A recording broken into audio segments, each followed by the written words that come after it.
Ozzy Osbourne, and we are about to go on the crazy train talking about preferred equities and Bitcoin-backed securities and MSTR and Bitcoin and all of these fun things. We've got a crew tonight. We've got a bigger crew than usual, and we're going to have the team just popping in because everybody's got opinions. A lot of things are happening right now, and a lot of things to talk about. So, without further ado, we're going to get into it. And so today's agenda, we're going to talk about MSTR leverage update, Q2, Q3. We're going to get into this stretch presentation, which will probably be a majority of the time. Quintuple threat ATM, Bitcoin-backed fixed income. Where is the market going? What does this look like? Bears versus bulls, the sentiment right now, and we'll do a little pulse check on what's going on. And then BTC Treasury company landscape, because we've got some unique perspective that we haven't had in the past, and it's going to be a good time. And we've got the youngsters up in the right-hand corner already giggling, having fun behind the scenes. I think they're going to be roommates, so who knows what's going to happen there. That'll be interesting. And if this is your first time listening to True North, the investment grade Bitcoin podcast, we are here to talk about everything that's happening on the knife's edge, the bleeding edge in the Bitcoin Treasury landscape, the evolution of securitized finance with Bitcoin, and everything on that front. So without further ado, I'll pass it over to Tim for some not financial advice. All right. Happy July, everybody. Almost August. What you're going to hear tonight may be amazing, but it's not financial advice. Stock market at the all-time high, Bitcoin near all-time highs. Back to you, Jeff. Thank you, Tim. Yeah, it's a unique time in the world right now. Everything's at all-time highs. S&P500 is at all-time highs. QQQ is at all-time highs. Bitcoin is playing around with all-time highs, and it's almost like Bitcoin has seemed boring at 118. Not a lot of people are talking about it. It's like the price of the Bitcoin went up, and it's surprising how comfortable everybody feels, and it's not just like euphoria that I was expecting. So it's a bit of a unique time in this space. I know there's a lot of bears in the space talking about MSTR, its relativity to IBIT, and how that's performing. And maybe we'll get into it. We'll talk about it a little bit. mNAV expansion. I know Dan's got some opinions on IBIT calls, which has gotten some attention in the market. And yeah, we'll go through it. So without further ado, we will jump into the weekly financial leverage update, and I will share my screen. And we go through this every week here. So this is the financial leverage. So what this is showing is MSTR's assets relative to its liabilities on its balance sheet, and how the assets compare, and what is the leverage ratio? What is the effective credit rating of the balance sheet? So we're looking at, the goal of showing this is to show the financial strength of the company and its ability to pay out its liabilities into the future. So starting here, 7/23/25, Strategy now holds 607,770 Bitcoin. At the beginning of 2025, they held 446,000 Bitcoin. Today's Bitcoin price about $118,750, might be a little bit lower than that. So assets held, $72 billion of assets held. And you look at the beginning of 25, there were $41 billion of assets held. So nearly doubled the amount of assets held in almost 7 months. It's an incredibly strong financial position. Strategy has $8.2 billion of debt on the balance sheet, and then $3.5 billion of preferred stock outstanding. So the net capital held on balance sheet is $60 billion. To put this in perspective, I think this is about the 180th largest company by market cap. If you were to compare the size of that, just the net capital, like the actual financial strength held on the balance sheet, if you were to compare that to the market cap, which is a valuation metric to other companies in the market, it would be around 170th largest U.S. company in the market. So this is a very significant position. Thinking back to my past life in the reinsurance world, $60 billion would be like the second largest reinsurance market in the entire globe. And I used to work with 100 different counterparties. So thinking about the relativity here, this is enormous. This is so much money. This is so much money. This is so much collateral. It's hard to kind of wrap your head around it. So when you look at the balance sheet and the strength here, you've got $72 billion of assets. You've got, what is this on a combined basis, $11.7 billion of debt, if you assume the preferred stock is technical debt. And so that gives you a liability to asset ratio, a leverage ratio of 16.3%, and the debt coverage multiple of 6.1%. But what do we know?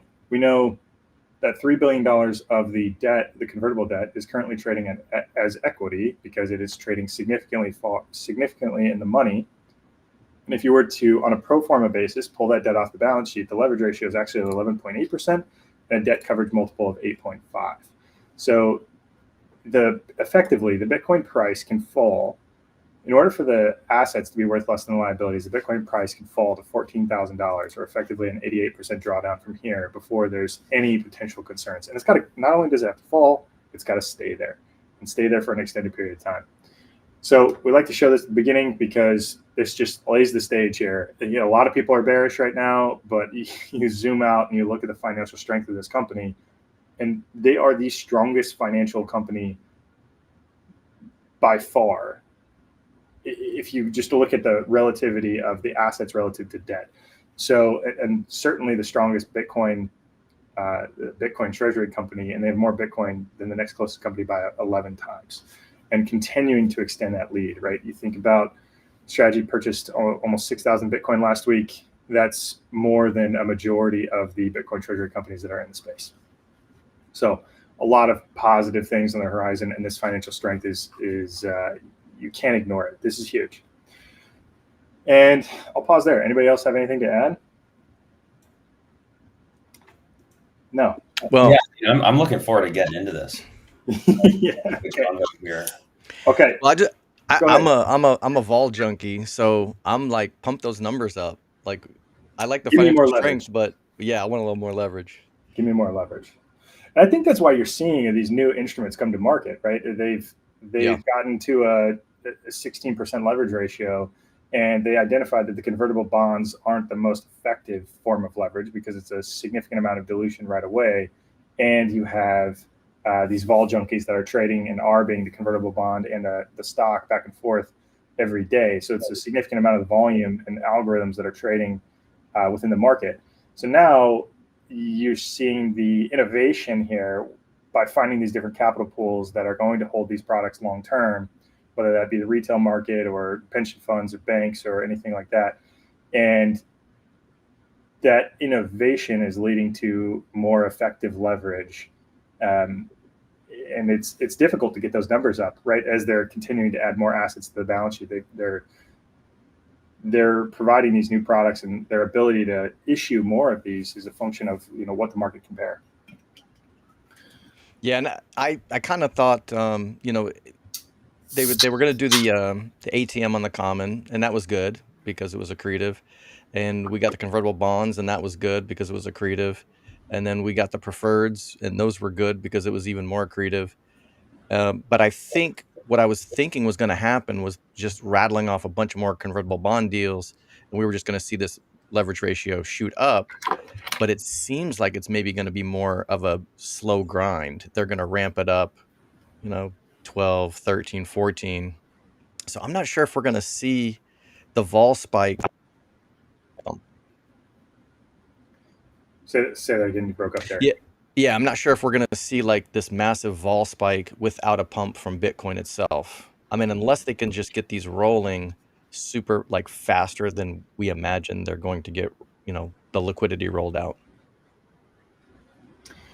I don't think they can. Oh, go ahead. Go ahead.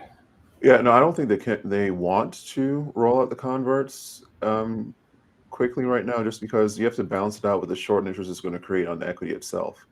So they want the volatility, they want the extra leverage, but if it's going to come at the expense of increasing short interest, they really do have to weigh that out over time. And I think, to your point, they could be waiting for Bitcoin to ramp up to give them that volatility spike, which is in all likelihood going to happen before the end of Q4 this year. We're probably going to see a decisive all-time high in Bitcoin before Q4. And they may be just spitballing. They may be weighing the risk of the potential short interest that would create by issuing new converts at this time. So it's a balancing act. They want the volatility, but if they're going to get a volatility spike and then it's just going to subside and then they have all that additional potential short interest, I don't know if it's necessarily worth it at this time without seeing what Bitcoin is going to do first. That's just what I'm guessing. Yeah. If the volatility is vitality, though, I think we need that leverage to be higher to really We do, but jumpstart. You need leverage. You need speculation. You've got people that are shorting the stock relentlessly, that are speculating that this isn't going to continue to exist. So you need kind of this perfect storm of all of these things happening in the market and people getting caught off sides, right?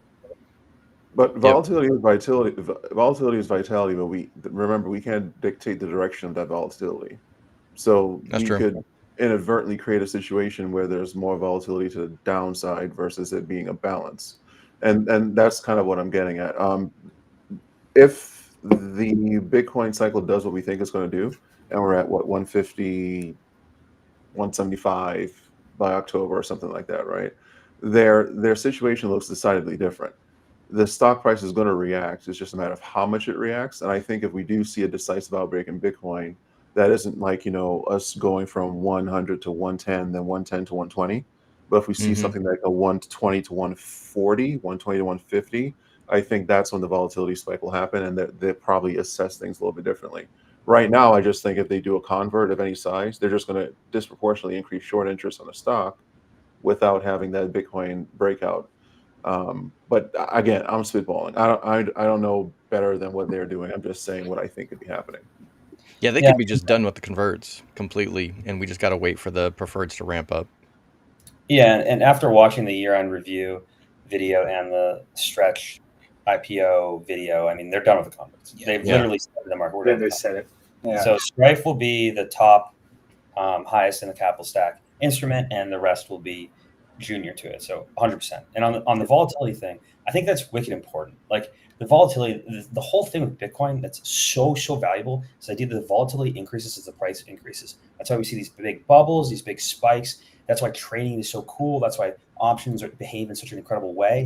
And I think it's really important the strategy continues to maintain that high leverage ratio in order to have that upside volatility spike. And that's why I've been vocal about the ATM being kind of a thing. But recently the dynamics are such that the upside volatility has been limited due to certain periods of ATM issuance, which I believe to be kind of the reason.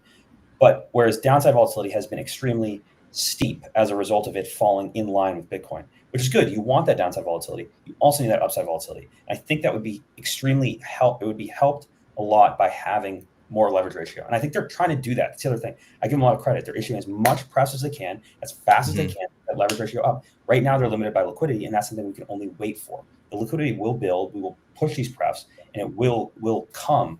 But that takes time, and they're not going to do converts. So I'm totally cool with that. I think things are going well for the prefs, and I think Stretch, which we'll talk about in a second, is the next step and probably will likely be the single most important product in their entire cap, like by orders of magnitude more than any of the other products, like far and wide. And we can talk about that in a second. Yeah, I mean, I like the evolution. With the prefs, I think probably being the most accretive solution that they've come up with. So I'm definitely down with that.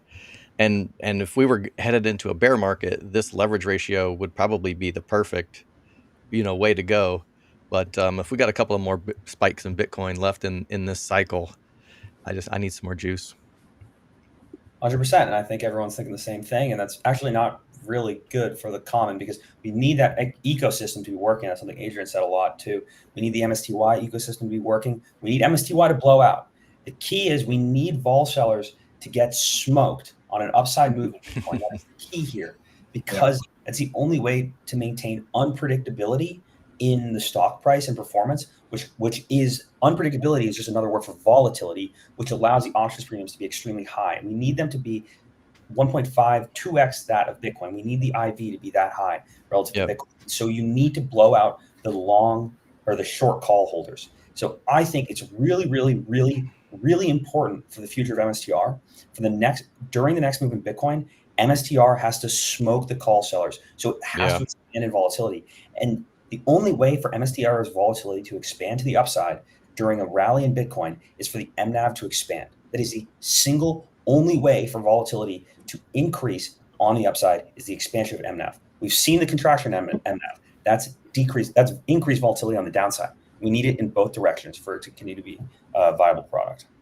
Yeah, Well, agreed. so I know what I'm going to say people disagree with, but I think that so the reason why I keep saying that mNAV is highly sentiment driven and it's a sentiment indicator and it's not something that can be levered up or levered down or be allowed to run is because in my view, if volatility is vitality, then sentiment and subjectivity is a fuel for reflexivity.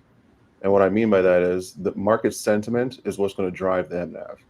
That's what's going to drive it higher. And this sentiment is going to shift when broader macroeconomic trends shift, which they have been. We are seeing more clarity with regards to tariffs, probably. We're seeing more liquidity come into the market. All of that's going to have an effect on sentiment, and all of that's going to have a downstream impact on Bitcoin and on MSTR. And I think that people are trying to treat mNAV as a lever when mNAV is a function of the market. It's a multiple, right? So So because it's a multiple, and if we just think about the market and just think about all the market as a whole, what justifies a multiple? I always challenge people to try to justify a multiple without sentiment and without future expectations. And all future expectations is sentiment. Even algorithms, when they trade the market, as someone that's actually designed and written algorithms, and I went to school for it, I know for a fact that algorithms react to the market. They don't lead and trend and push the market. So everything is downstream from sentiment and then from liquidity and then from broader macroeconomic conditions. So we just need to just let the market play out. What we're seeing right now, we had that run up in November. We went to 543 and you saw things slam down, right? And everyone started talking about the mNAV and everyone started talking about ATM again, but no one paid attention to the fact that global liquidity went off a cliff at the end of November. And we're seeing global liquidity trend back up right now, and the trend is slowly but surely ticking up, and Bitcoin tends to lag that. So in my view, I think, Dan, to your point, mNAV absolutely needs to expand, but it's not something that strategy can teeter up and teeter down by issuing the ATM on the preferreds versus the common. If we have enough sentiment, we have enough volume, and we have enough liquidity, it's not going to matter what they do. The market will take care of the rest.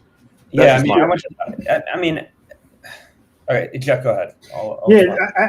There's a few things going on in the market right now, right? We're in the middle of summer. We're in the dog days of summer, right? This is generally the least liquid time in all public equity markets. Sideways summer. It's just the way it goes. It's the least liquid time. All of the rich people and go away. All the rich people that manage money are out at their Hamptons house. They're out at the lake. They're driving their boats. They're doing things with their families and their kids, and they're doing summer camps and all those things. Like, people generally aren't working in the summer. I'm going to throw that out there. Two, we're also coming on the single largest catalyst probably in MSTR's history with their earnings report, their Q2 earnings report. This is the first time in history that they're going to post a positive earnings report as a result of FASB fair value accounting, and the number is absolutely massive, right? Like, their largest earnings report ever in company history was like $400 million, and that was in, I don't know, 21 as a result of, some of the Bitcoin accounting. But now we're talking about a $10 to $11 billion net income, and that's going to be announced in, the end of this month, 7 days from now. And that's going to create significant buzz. It'd be the first time qualifying for the S&P 500 technically after an earnings report. And there's going to be people that are going to turn their heads to this. And I personally think this is an enormous event that is on the horizon that is going to change the narrative and the landscape of the space. Does it reprice instantly? No idea. I don't think so. But it's the continuous noise. It's the news cycle. It's getting in front of people. It's like, oh my God, everybody here on Twitter, everybody following us right now, watching this video, everybody in the X space thinks that the entire world knows what's going on here. The reality is 99.99% of people have no fucking clue. They have no clue. Like, go talk to somebody about this stuff. Nobody has any idea. You talk about Bitcoin-backed credit. Nobody has any idea. You talk about bit bonds. You talk about MSTR, right? 99.99% of people have no idea what's going on here, and that's going to change.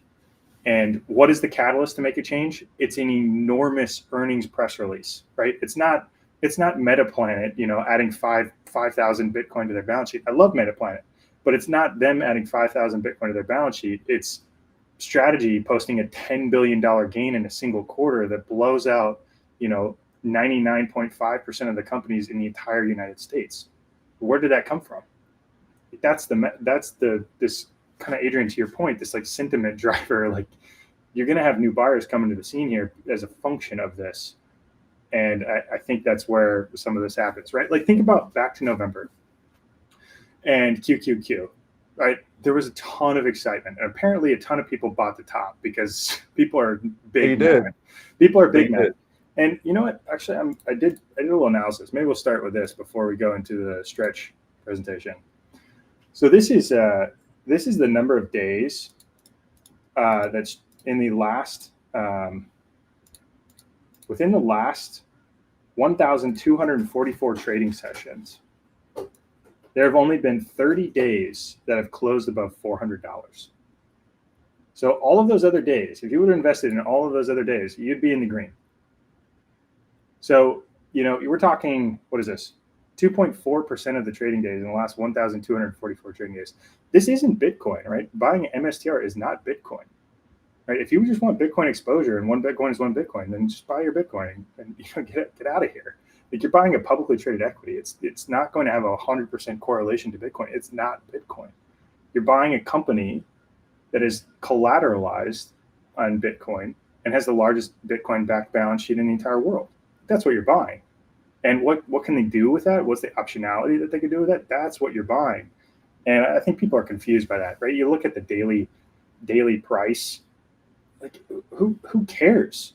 Who cares? Like this is a fundamental change in how companies can be designed and capitalized into the future. Like I say this story all the time. I don't want to be that uncle or that grandparent that sold Apple in 1989 when you could just hold it forever.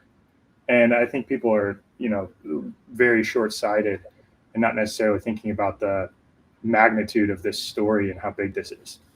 I agree, because I think the mistake people are making is that they're trying to act like this is a 2x ETF on Bitcoin. It's not. It's an equity, and it's going to move the way an equity moves. And it's not guaranteed to give you 2x on every single day of Bitcoin's price movement. It's designed to give you 2x or more over time. So when people talk about, well, for the last 1 month, 3 months, 6 months, it's been underperforming Bitcoin, my response to them is, okay, it's not supposed to track 2x like a 2x ETF. So it's the performance over time. And when you go over 9 months to a year to 18 months and so on and so on and so forth, it's outperformed by hundreds, if not thousands of %. So I think you're right that we have a lot of people that bought the top in November or near November, and they're pissed. But that's with any equity. People bought Nvidia earlier than me, and I'm not pissed at them. So I don't really look at it in the same fashion. I'm looking for a longer term investment that I hold, and that's what I've been doing. And I also think that if my DMs are any guide, a lot of people are getting blown up on options still somehow. So we have a lot of people that are rather pissed off with how the market's going because of how they're acting in the market. Yeah, and to that point, Adrian, I did some math here just to show some perspective, and maybe we'll go to 7.5. Right, if Saylor comes out and says, hey, MSTR is going to be 2x Bitcoin on the year, right? Okay, so if it's going to be 2x or 3x Bitcoin on the year, what does it look like on the daily, right? If you average this out over time, and I just took 365 days throughout the year and just say, okay, well, Bitcoin is going to return 17 bips a day percentage gain, going from 66,000 to 121,000, just give or take, right? That size and scale. And to where MSTR is today was a 408, I don't know, it's 412, 415, something like that. Starting at $150, that's 28 bips. So on a daily multiple, it's supposed to be about 1.6 in order to get to 2x Bitcoin on the annual basis. So people that are thinking it's 2x on the daily basis, again, you also have a non-correlation, right? It's what is Bitcoin and MSTR, what, like 75, 80% correlated? It's been between 0.69 and 0.81. Okay, yeah. Okay, about 70 to 80% correlated. So it's not going to be one-to-one. Again, why is that? Because there are different capital providers that are buying these equities in passive ways that are accessing this capital differently, right? You've got people that are buying QQQ. Anybody that buys QQQ or sells QQQ, anytime there's a transaction there, they are selling. If they buy QQQ, they're buying MSTR shares. That is no pressure on Bitcoin, right? It doesn't impact Bitcoin at all. If they're selling QQQ, that has impact on MSTR. So you've got all these different buyers that are passively buying and selling MSTR via algorithms, and that's what breaks the correlation between the two. So if you're expecting them to be daily, 100% correlated, you got to wake up to the fact that they're not. They're not daily 100% correlated. It's just not the way it works, because there are different buyers buying the different instruments at different times in the market. And you know what? I think that might make sense to bring this up as well. Is this concept of like the algorithms that are going to be built on this? And you think about the future. I don't know, something like 75 to 80% of the market is traded via algorithms, and there are going to be different trading pairs where you're going to find arb opportunities to bounce in between all these individual different products. Like you could go from MSTR to STRF, STRF to STRC, STRC to Bitcoin, Bitcoin to STRD, STRD to STRK.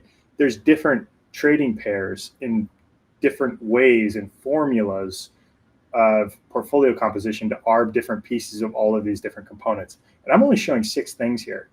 This is happening across all cryptos, all cryptos, all Bitcoin treasury companies, all of these instruments, and people are going in and out, bouncing around, and all of that's happening. And like, there's just going to be a breaking correlation.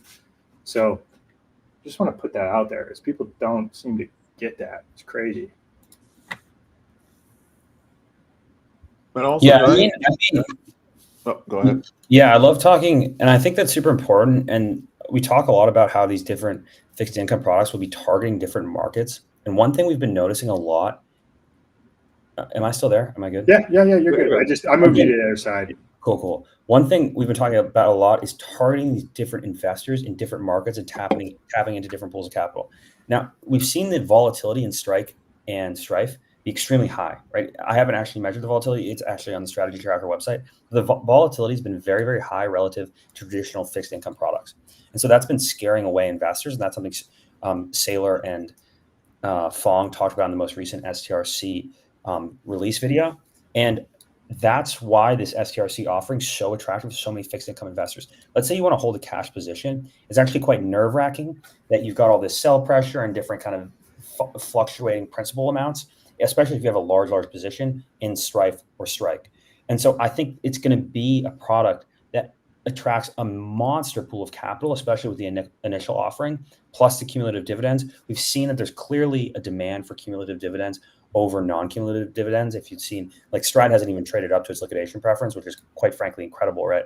So I think this STRC offering is so extremely compelling for those above reasons, especially because it's so applicable in a world in which stablecoins are becoming like a exponentially increasing transactional layer. And in the traditional capital markets, T-bills are used as the short duration, non-interest rate sensitive store of value asset. And now that we're attacking like a real market with a product that has low volatility, I think it's going to be super interesting to see the receptiveness of such an instrument. Completely agree. Sure, jump into it.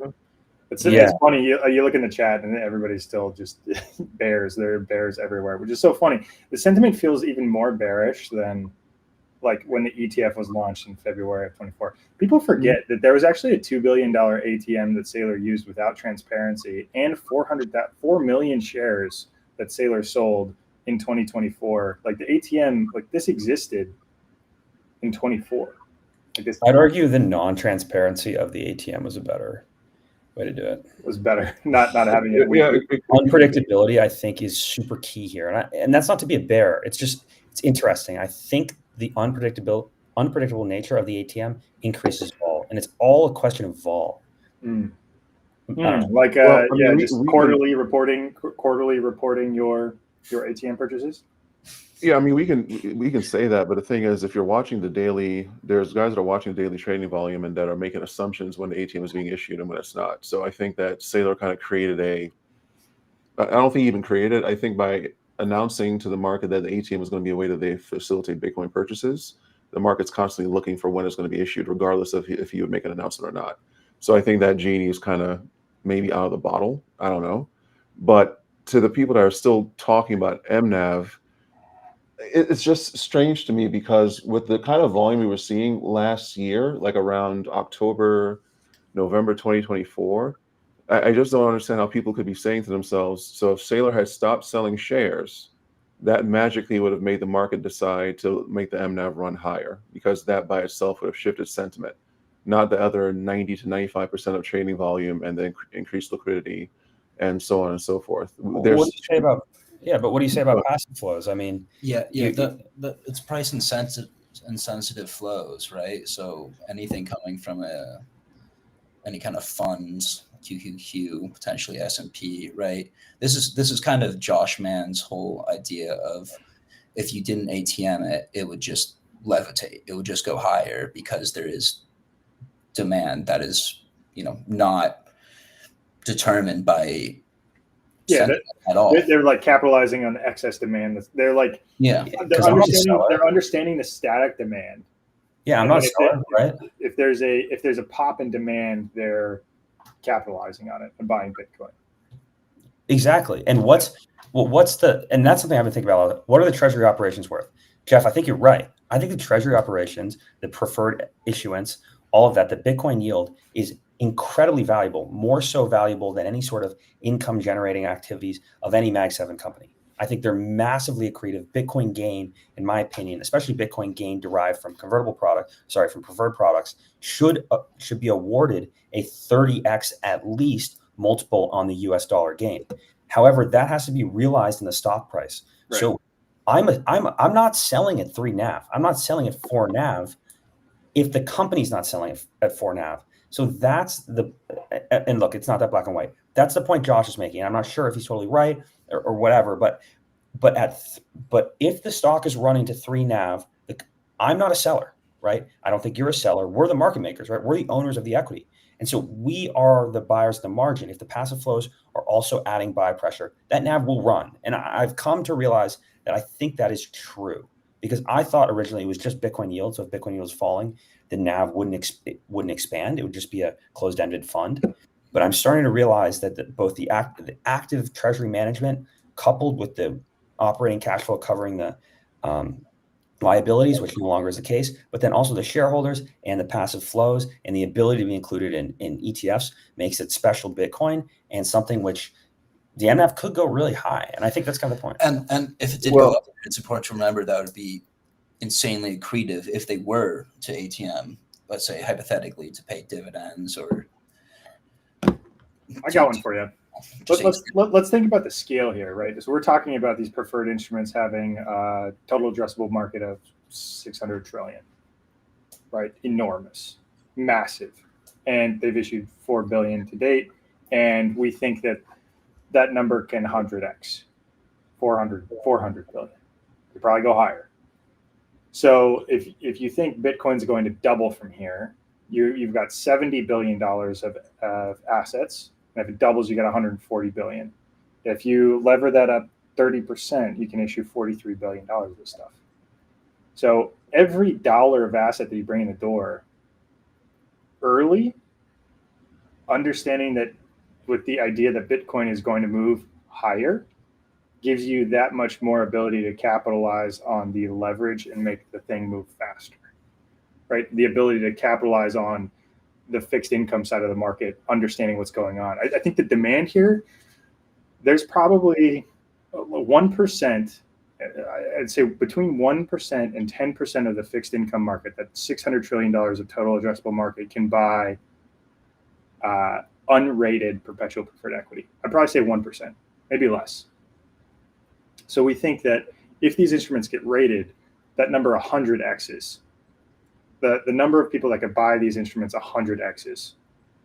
So you're talking going from $4 billion of perpetual preferred equity to $400 billion perpetual preferred equity, people that could potentially buy this instrument. And you need the assets to support it. No, totally. I think that's a good point. No, completely. But I do think, I think that's a really good point. But like people in the short term, if you're looking in the short term, yeah, like ATM on the common stock adds pressure, right? It's more liquidity in the market. There's more shares trading. There's more shares that could be arbed. You also have $5 billion of convertible arb that's like in the high gamma zone of these people that are trading back and forth between the price of the convert in the secondary market. So you've got like this massive amount of pressure that's bigger than it's ever been, $5 billion of convertible bonds, and you've got ATM capitalizing on the assets coming in the door at the same time. So yeah, I mean, it's a weird time, and on top of low liquidity in summer months. And we're in this period of time where nobody knows what the earnings are, even though everybody that's paying attention knows what the earnings are. It hasn't hit mainstream media, which is exactly what I was talking about when the quarter closed. There was a lot of buzz for a day, and it hasn't been brought up again. And I think it will, like Saylor's going to be on CNBC. There's going to be news cycles. This thing is going to hit Wall Street Journal. It's going to be all over the place. And I think my view is that, so yeah, that's all true. But my view is that I think all this is an assumption. The ATM is an easy thing to point to, and I just based on my own personal view. And Jeff, your camera's kind of blurry. I don't know if you have something on it right now. There you go. I don't know if it's just a matter of when people bought in and who loudest voices are right now, but the impact of broader market trends are definitely weighing on this more, in my view, than the ATM or the converts or anything to that nature. That's just my opinion. And I think that people need to stop looking for the easiest explanation and start doing some deep diving on what can actually be pushing this trade. Because all the Bitcoin per share, Bitcoin yield, all that is a function of the different ATMs that they do. So it's all based on a model that needs the ATM to run, not just the mNAV to run. Well, And go ahead. I just think there's a lot of people who have been in this thing for a really long time and are just trying to figure out, performance and volatility. So I think it's unfair to say that most people just got in at a high mNAV in the fall. Well, I don't think most got in. I think those are the loudest voices. Okay. Yeah, I think those are the loudest voices. And so, because from my perspective, when I got into this trade, Bitcoin per share was not a thing. Bitcoin yield was not a thing that was being discussed. Yeah, it was just like, well, this company has a monopoly on Bitcoin, and since then, it's like none of this was being discussed, right? And I think that, to your point, Dan, people are trying to make sense of it. But in trying to make sense of it, I think that many are looking for the simplest, easiest, most quick and expedient explanation. The fact of the matter is that markets trade at a multiple. Jeff, this is something you've said all the time. You have companies like NVIDIA and Tesla and trading at ridiculous multiples. You just said, Dan, that you think the dollar amounts justify, what, a 30x multiple? I think the dollar Bitcoin gain generated by preferred equity issuance deserves a 30x plus multiple. Right. So that let's say that's a forward expectation of what you're expecting, right? The market needs to essentially, I think we need two things to happen. Bitcoin adoption needs to scale. And as Bitcoin adoption scales and as the price of Bitcoin runs, the price of the strategy equity is going to run. And then all these other factors are going to start running along with it. People are treating MSTR like it's a equity, and this economy that exists somehow is separated from Bitcoin. As Bitcoin goes, strategy is going to go. So but didn't you just say that that's not the case, that we have to not look at the correlation too closely, and that this is an equity and that shouldn't trade one-to-one with Bitcoin? Yes, but because it doesn't trade one-to-one with Bitcoin, it's not that Bitcoin is going to go up and then the adoption is going to go up and everything's going to go up and then strategy must go up with it. There are too many moving parts in the strategy because it's an equity. Okay. So because it's an equity, because now we have all the preferreds now and we have the common stock, there are too many moving parts that are taking place for it to just say that is only going to be correlated to Bitcoin. Bitcoin needs to move, yes, but the strategy economy ecosystem needs to scale out and it needs to stabilize. The matter of the 2x multiple or 3x or whatever it's going to be in time, that's going to stabilize with time. But it's not just a matter of sailors hitting the ATM and that's preventing the mNAV from running. That's too simplistic. Okay, but I think it seems like the market has stabilized around a fixed it seems like it's stabilized around a fixed MSTR IBIT ratio. You look at the MSTR IBIT around 6.5, and it's been pinned there. It's been absolutely pinned there. It's been there for And there's algorithms, right? I went to school for algorithms as well. And there's some algorithm that is pinning it there, right? There's traders out there that are sticking it there. And how are they doing it, right? It gets up, they sell, they borrow at a very low borrow cost because the shares are not scarce. They sell, and then they buy it back. But instead of having to buy it back from you or I, they buy it back in a block trade from the equity. And it's a very what do you say? It's a very profitable trade for them. They sell millions, hundreds of millions, make a nice couple million that day, and buy it back in a block trade that doesn't have any new buy pressure in that single day. Is it accretive to common shareholders as a form of Bitcoin yield? Absolutely, 100%. But is it kind of pinning the price and dampening the volatility? Yes, it is, quite frankly, because that MSTR IBIT ratio is pinned there. The market likes it. So I think, again, that unpredictability is what we're looking for. Unpredictability, perhaps. So let me ask you the question. Are you saying that the trading activity is what's pinning the multiple? I think it's a large portion of it, yeah. Obviously, some form of trading activity is pinning the multiple, right? That's the definition of like trading. Well, okay. So what I'm trying to say is, I think the market doesn't understand the trade, and the multiple has not been defined yet. Retail. So retail. Institutional capital. I mean, it's a lot of capital doesn't understand the trade. A lot of capital hates the trade.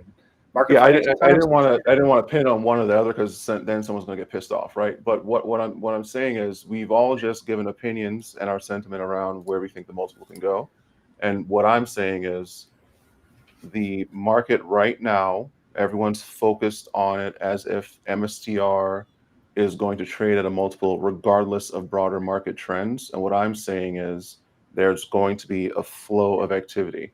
We need broader macroeconomic trends to cooperate. We need market sentiment to cooperate. We need liquidity to cooperate. What we're seeing right now is a function of the fact that we don't have all three of those operating in tandem yet. All of that's going to impact the sentiment on the equity. Taylor has said multiple times in interviews that he thinks MSTR should trade at a premium always, right?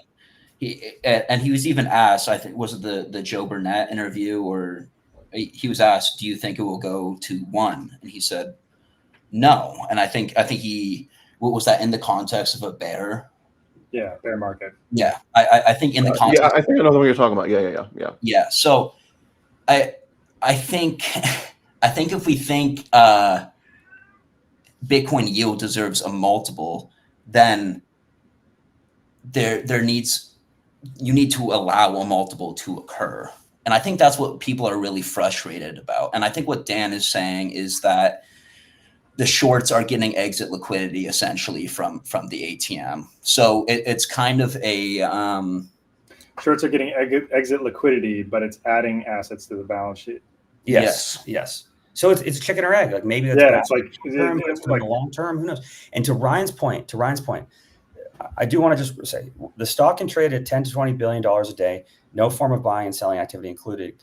ATM is singularly influencing the price. That 1% nowadays, dollar value of ATM to liquidity, like Dan said on Josh Space, that might be 1% of the trade volume. So the ATM may only be 1% of trade volume. 100%, I totally agree. That is so right. That is so correct. The problem is, and I can't figure it out, maybe the ATM is completely irrelevant.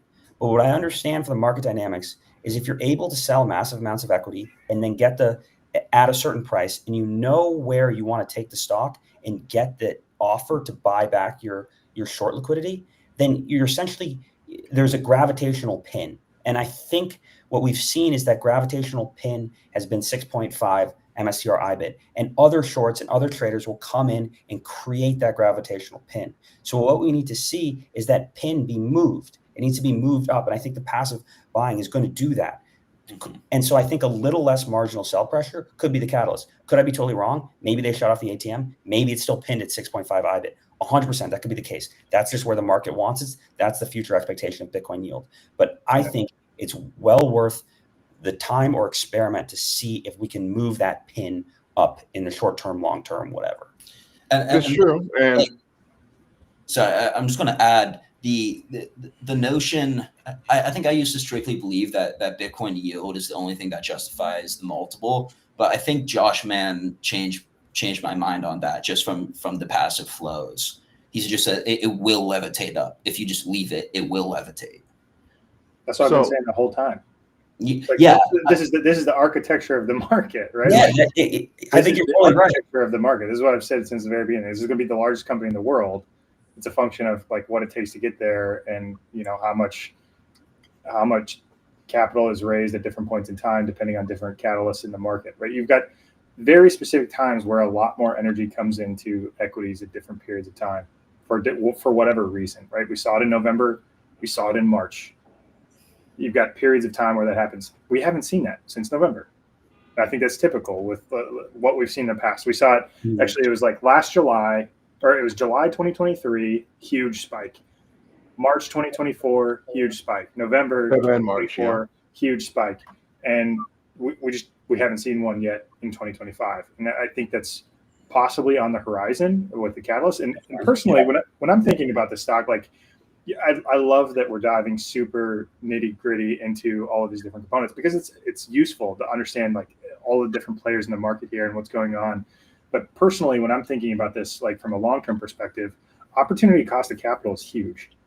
Mm-hmm. Like what else would you rather be in? If you're going to sell this, if you're going to go buy Bitcoin, just go buy Bitcoin. If you just want Bitcoin exposure, what are you doing here? Like, stop complaining. Just go buy Bitcoin. Like, well, yeah.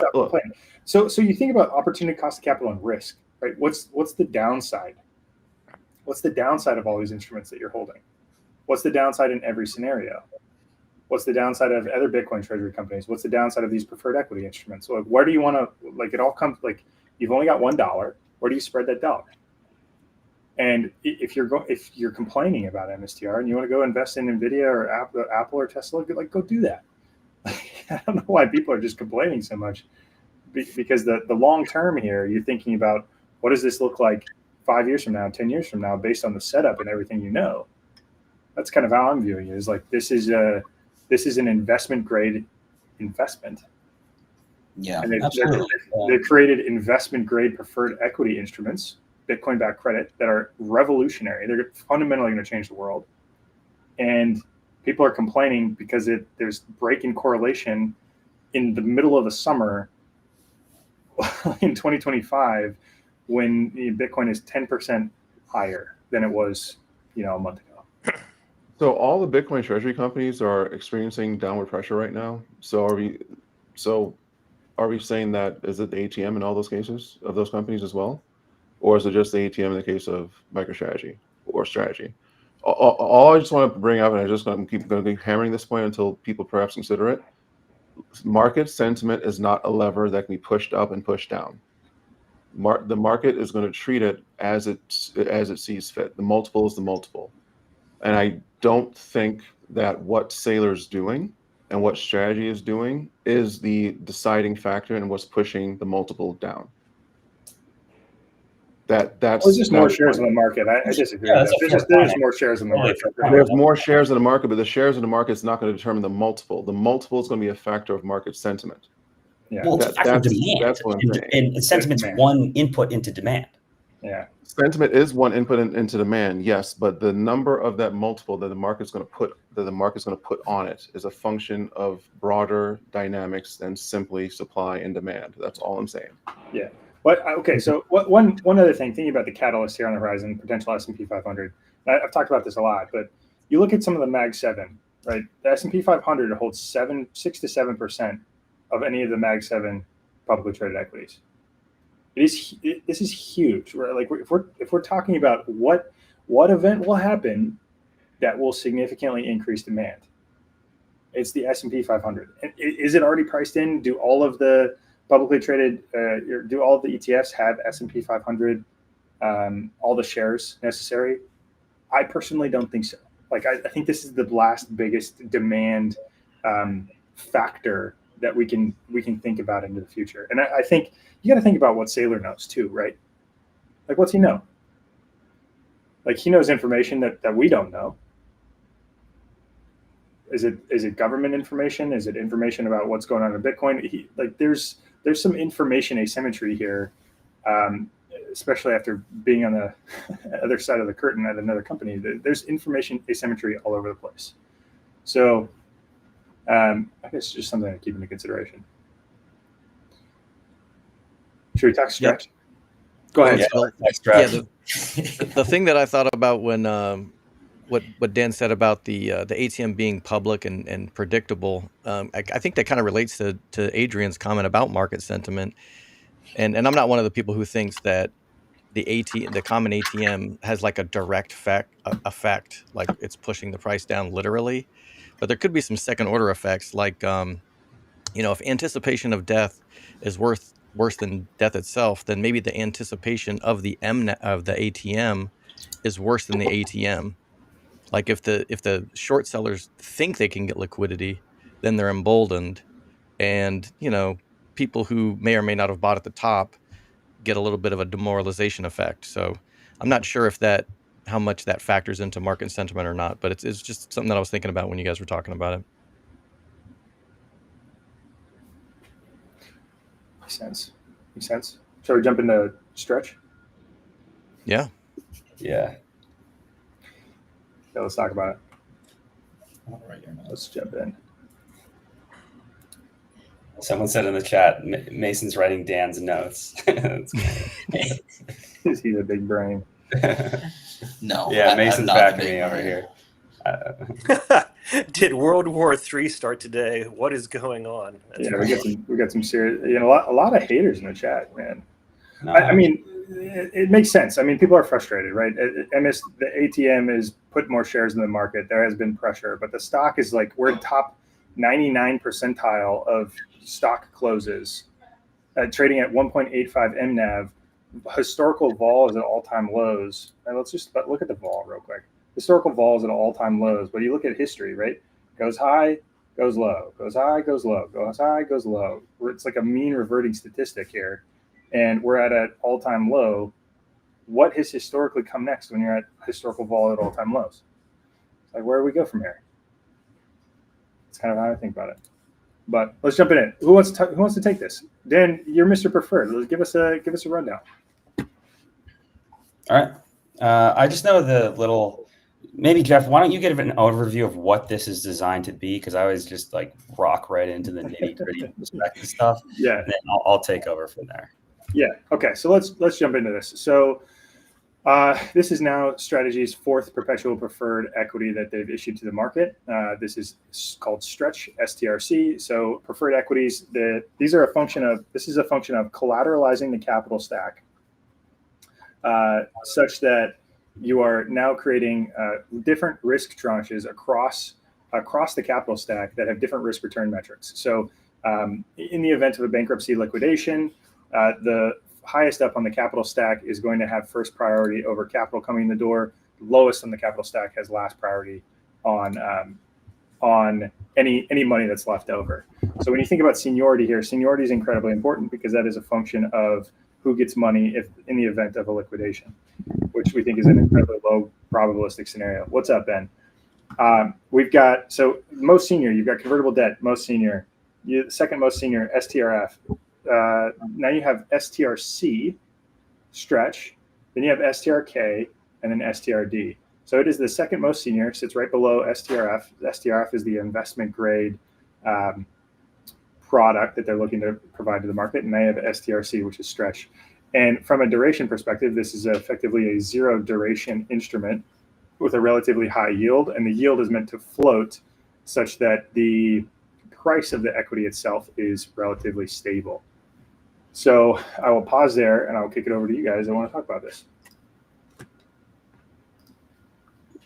Yeah, I mean, this is it. So a couple of the really interesting parts of the prospectus that from my understanding is they agreed to not issue STRC at prices either via ATM or via just secondary market offerings outside of the range of $99 and $101. So if the price gets too high, it goes to 102. They'll stabilize the price using a couple different methods, one of which is they'll drop the yield, which may lower the price, or they'll issue they'll issue new STRC at $99, right?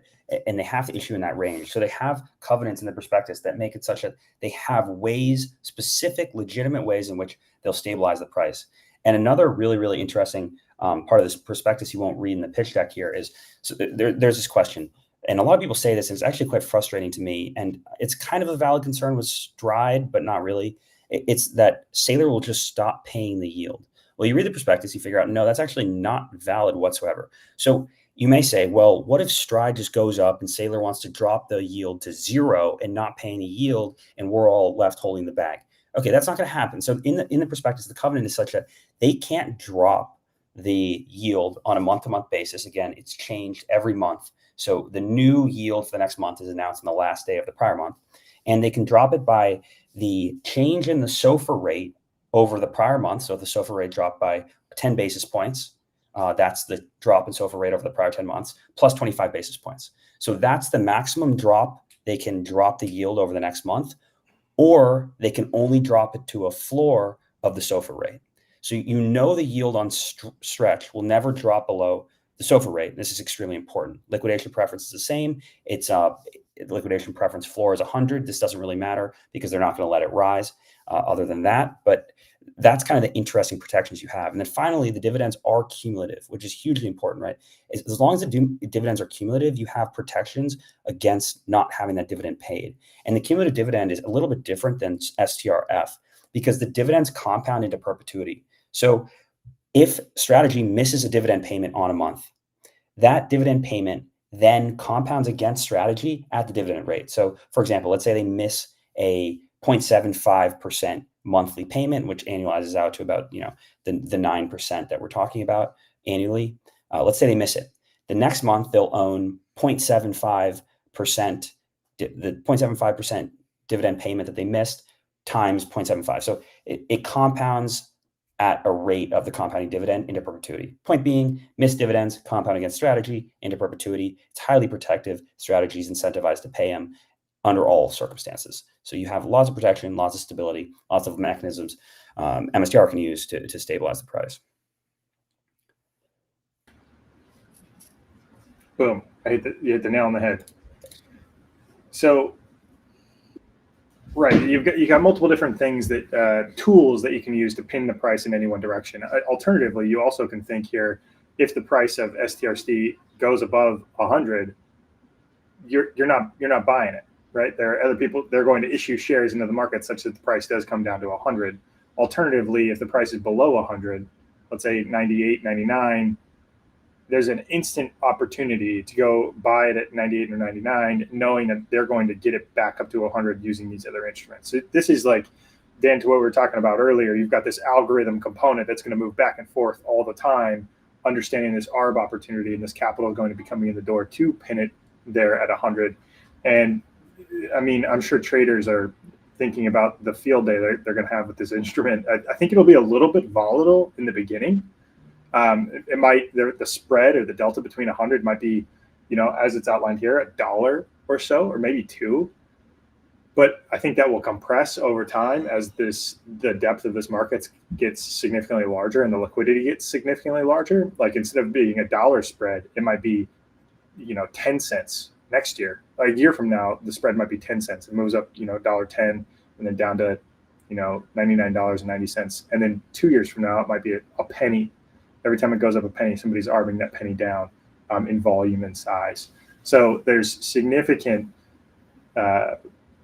opportunity to get alpha in any one direction, knowing that there's an ARB, basically. That's a really good point, Jeff. Yeah, that market, the more depth of liquidity, the more arbing will happen and the more stable the actual equity is, even without strategy's input, right? The incentives are such that people will be likely to arb it back to that kind of desired price range. Ben, what are your thoughts? You've been thinking about this a lot. We've talked about it a bit. Yeah, I think it's a fascinating product to put out, particularly while you were seeing some of the repricings happening for Strike and Strife over the last little period of time. But I think it's more interesting the timing with which he's dropping this one into the market. Everyone's looking forward to a point where rates start coming down. and there's starting to be a lot of pressure to start lowering rates. And because of that, they're going to be able to lower the rates on STRC likely right out of the gate. So if he can keep this stable at 100 and raise capital at 100, but he only has to pay out, say it's $8.50 or 8.5% or 8.75%, it becomes pretty accretive to raise capital through this product. So what I'm going to be very interested in watching as this one moves forward is the size of the ATM they assign to it. That's kind of how I'm viewing all of these products, because that's telling you where they want the markets to look. Where do they want them to participate in these products? And they've said that explicitly as well, right? They're limiting Strife. That's kind of the crown jewel, top of the capital stack. That one, they're keeping a very low ATM relative to the others. Strike, obviously, one of the main ones that they're trying to issue out into the market. Massive ATM against that one. Stride, lower. This one, I'm pretty interested to see where it falls, because the mechanics of having something so stable like this, in this area where we all love volatility, it seems really boring, right? It's kind of like creating the equity version of a stable coin here. And so for us, we look at this and go, well, if it's not going to move, there's nothing interesting there. But we're ignoring that the rest of the world is really looking for stability, right? Not everyone's been investing in, options and all this other stuff that's super high octane. A lot of people are looking for ways to generate really strong yields without capital risk. And with this one being pegged at $1, so they're essentially saying, you can bet that we're going to actively manage this thing to $100, and we're going to keep it within a range there. And we've got a lot of tools to make that happen. That certainty at a dividend like Stretch is carrying is going to be very attractive in these markets, and not just for the pools of fixed income buyers, but for individuals as well.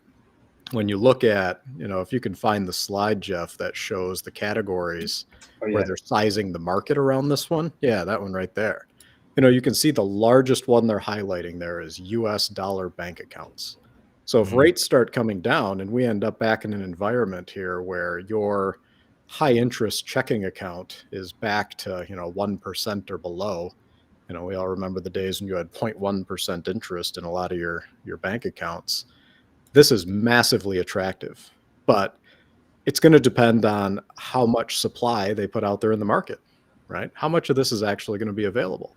And I think the demand is going to be incredibly high just because of how universally applicable this product is when you're not looking at capital risk, right? It's not going to be tied to the movements of the common stock equity. And that is going to be very important. So this one, this one fascinates me. And it fascinates me both because of its simplicity, right? How boring it sounds, but also just because this is one that they can market to an entirely different pool of capital than we've been looking at with all the other preferreds. This one's almost universally attractive if you've got cash sitting on the sidelines. So you could make the play just to capture what's in money market accounts or what's held in the cash accounts on brokerages. And if people are just settling into something that's stable like this, but high yield, and as long as you're settled out of a trade, but you want to sit in something that's going to yield you something meaningful, this is a great product. So, in the early days, we all talked about it. I was trading, and when I'd settle out of a trade, I would settle into Strife, and I would just sit in Strife and wait for the next opportunity I was going to get into. And this is effectively probably even taking the place of that for temporary parking of capital. Monthly dividend, so you've got much more of an opportunity to hit that. And I think that for a lot of people, monthly is a huge deal. Waiting for a quarter feels like forever for those dividend checks. People are conditioned to get those quick. They get them with all the ETFs, with MSTY and IMST. People love seeing activity. If they did one of these with a weekly payout, people would go crazy for it because there's just that dopamine hit of seeing money hit your account. And so being able to get, quick, effectively interest payments on your cash and being able to just park it without worry about capital risk is a huge, huge deal. So I do like this product a lot. I wasn't expecting it at all. That is not what I was expecting them to launch as the next product, was something that's going to function as a stable coin. But, here it is. And I think it's a pretty brilliant move. The other thing that is interesting, and then I'll stop my rant here, but there's a difference in the preferreds for qualified dividends, and I don't think a lot of people know it, in the timing that you have to hold it to qualify for them. So on something that's cumulative, I believe it's 60 days out of a 121-day period you have to be holding it to get the qualified dividends. But on non-cumulative products, it's 90 out of 181 days. So you have to hold the other products longer to get the qualified dividends. So just something I learned along the way that I'm guessing a lot of other people didn't know as well, that there is a difference between the preferred products, whether they're cumulative or non-cumulative, and what it takes to qualify for the qualified dividends. Yeah, the boring part is a feature, not a bug, because I texted my mother today about Stretch specifically, because if her account went up 50%, yeah, she'd be euphoric. But then if it went down 10%, she'd be on the ledge. It doesn't matter that she's still up 30 or 40%. If it goes down, she's freaking out. And I'm like, this would be perfect for her. She can just see the cash that would just be in her bank account and getting, insane dividend payments off of it. So I was psyched about it. Obviously I'm a vol junkie and she's not. So this would be perfect for her. I think you explained 75% of X. Yeah. Started about 50% gain and then 10% down. I think that's a lot of what's going on in the chatter in the community at the moment. Yeah, my mother's definitely inside that big green dot right there. Yeah. USD bank accounts. USD bank accounts. He's right there. You know what I was thinking is, like, I think there's going to be a race right here to offer a credit card with Cashback and Stretch. Or Cashback, like, think about like Acorns or any of these, like, man, if I could convert my airline miles to Stretch, I would do it in a heartbeat. Or any of these preferred equity instruments, I would do it in a heartbeat. And yeah, I got to figure out a way to do that. I think that would be an interesting. Somebody could do that. Maybe Fold. Maybe Fold offers a card where you get cash back and it goes into one of these instead of Sats or something like that. Or you get an option. You go into Sats or you go into Stretch or any of these other preferred equity instruments.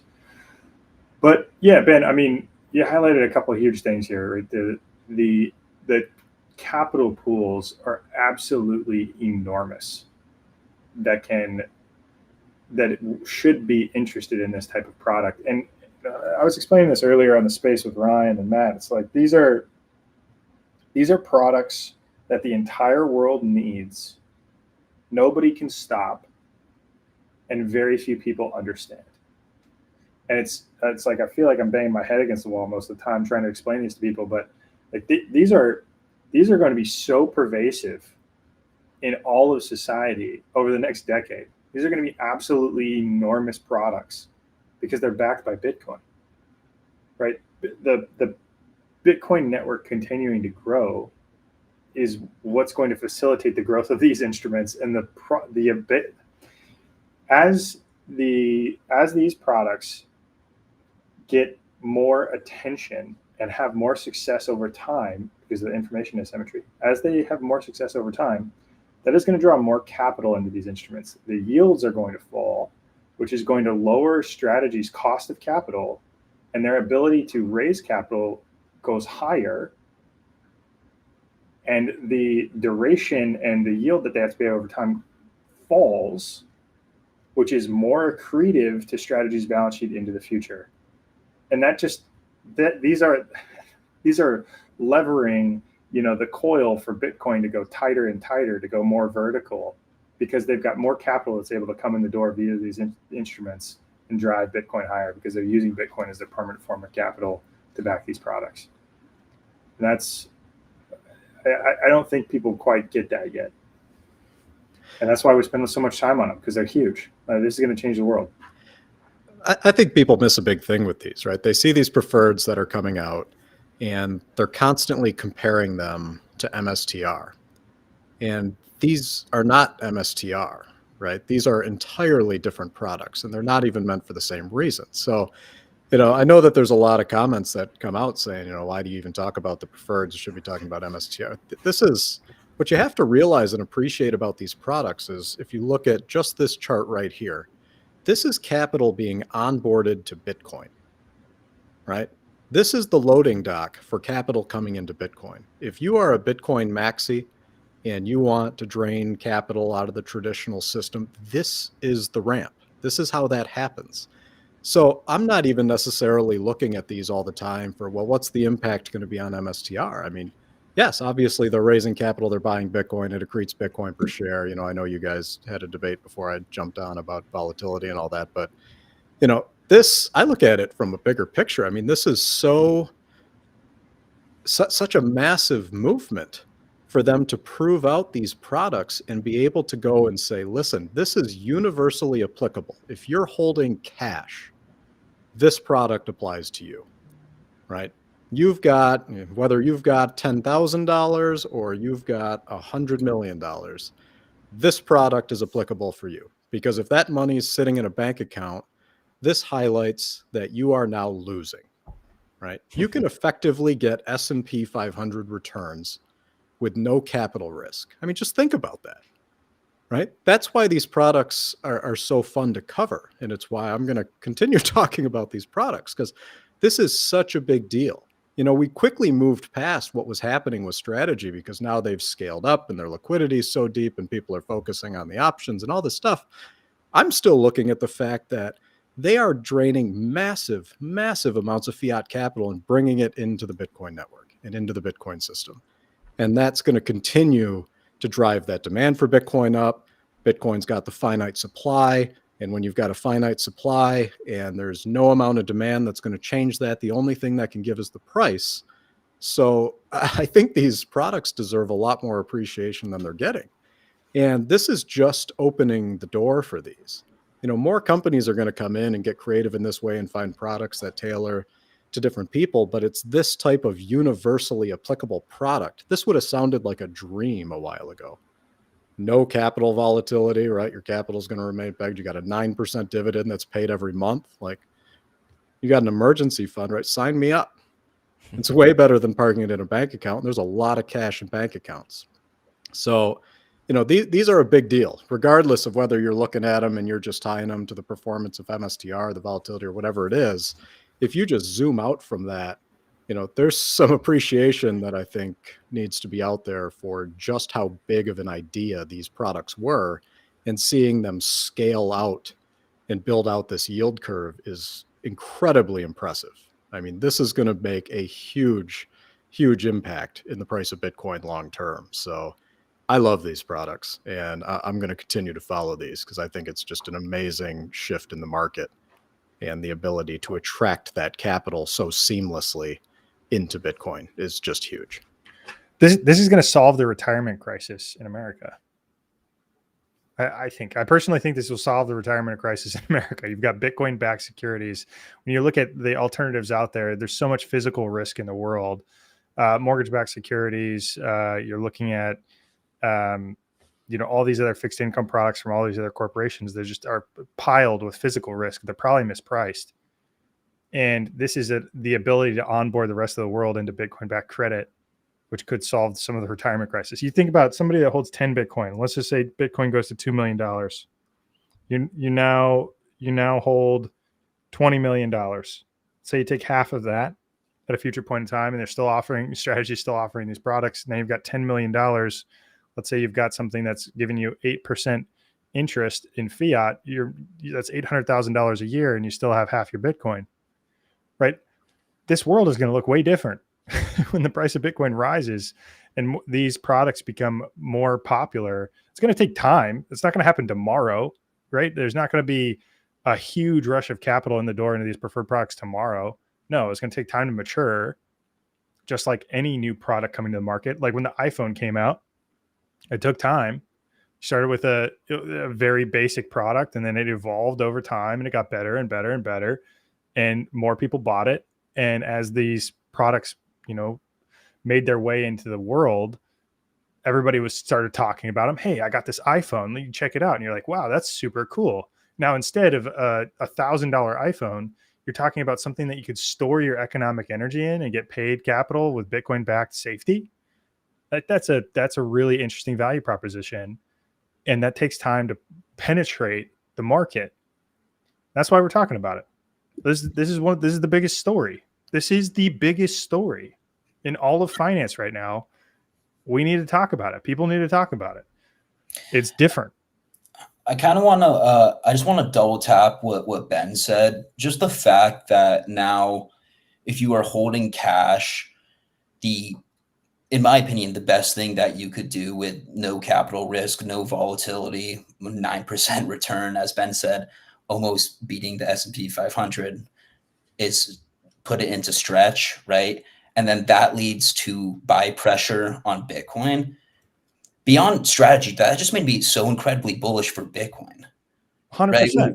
When you think about, and I tweeted this, when you think about all the people selling the top, and then they have all this cash, it's like, what are you going to do with that cash? Where does it go? You're selling for dollars. You don't want dollars. You're a Bitcoiner. Yeah. What do you want? So, okay, well, I could actually, if I think everything's looking super toppy here, I could sell, and you can move into these other instruments. And you're like, great, this is over collateralized. It's senior in the capital stack. I think the probability of this going to zero is incredibly low. It's over collateralized, and it's still Bitcoin backed exposure. I just want to push the clutch in. You can now push the clutch in and still be Bitcoin related in a Bitcoin related security. Yeah, that's never existed before. It's just ironic if you're selling Bitcoin to try to profit and then go into this, and strategy is just going to ATM and then buy the Bitcoin that you just sold. Yes, it's like, what are you really doing? That right? It's the same thing as the ETF, right? It's the kick yourself in the dick trade, right? Like a lot of this happened in February of 24 when everybody's saying, "Oh, MSTR is dead. I'm going to sell MSTR and I'm going to buy the Bitcoin ETF." And it's like, well, do you realize what you're doing?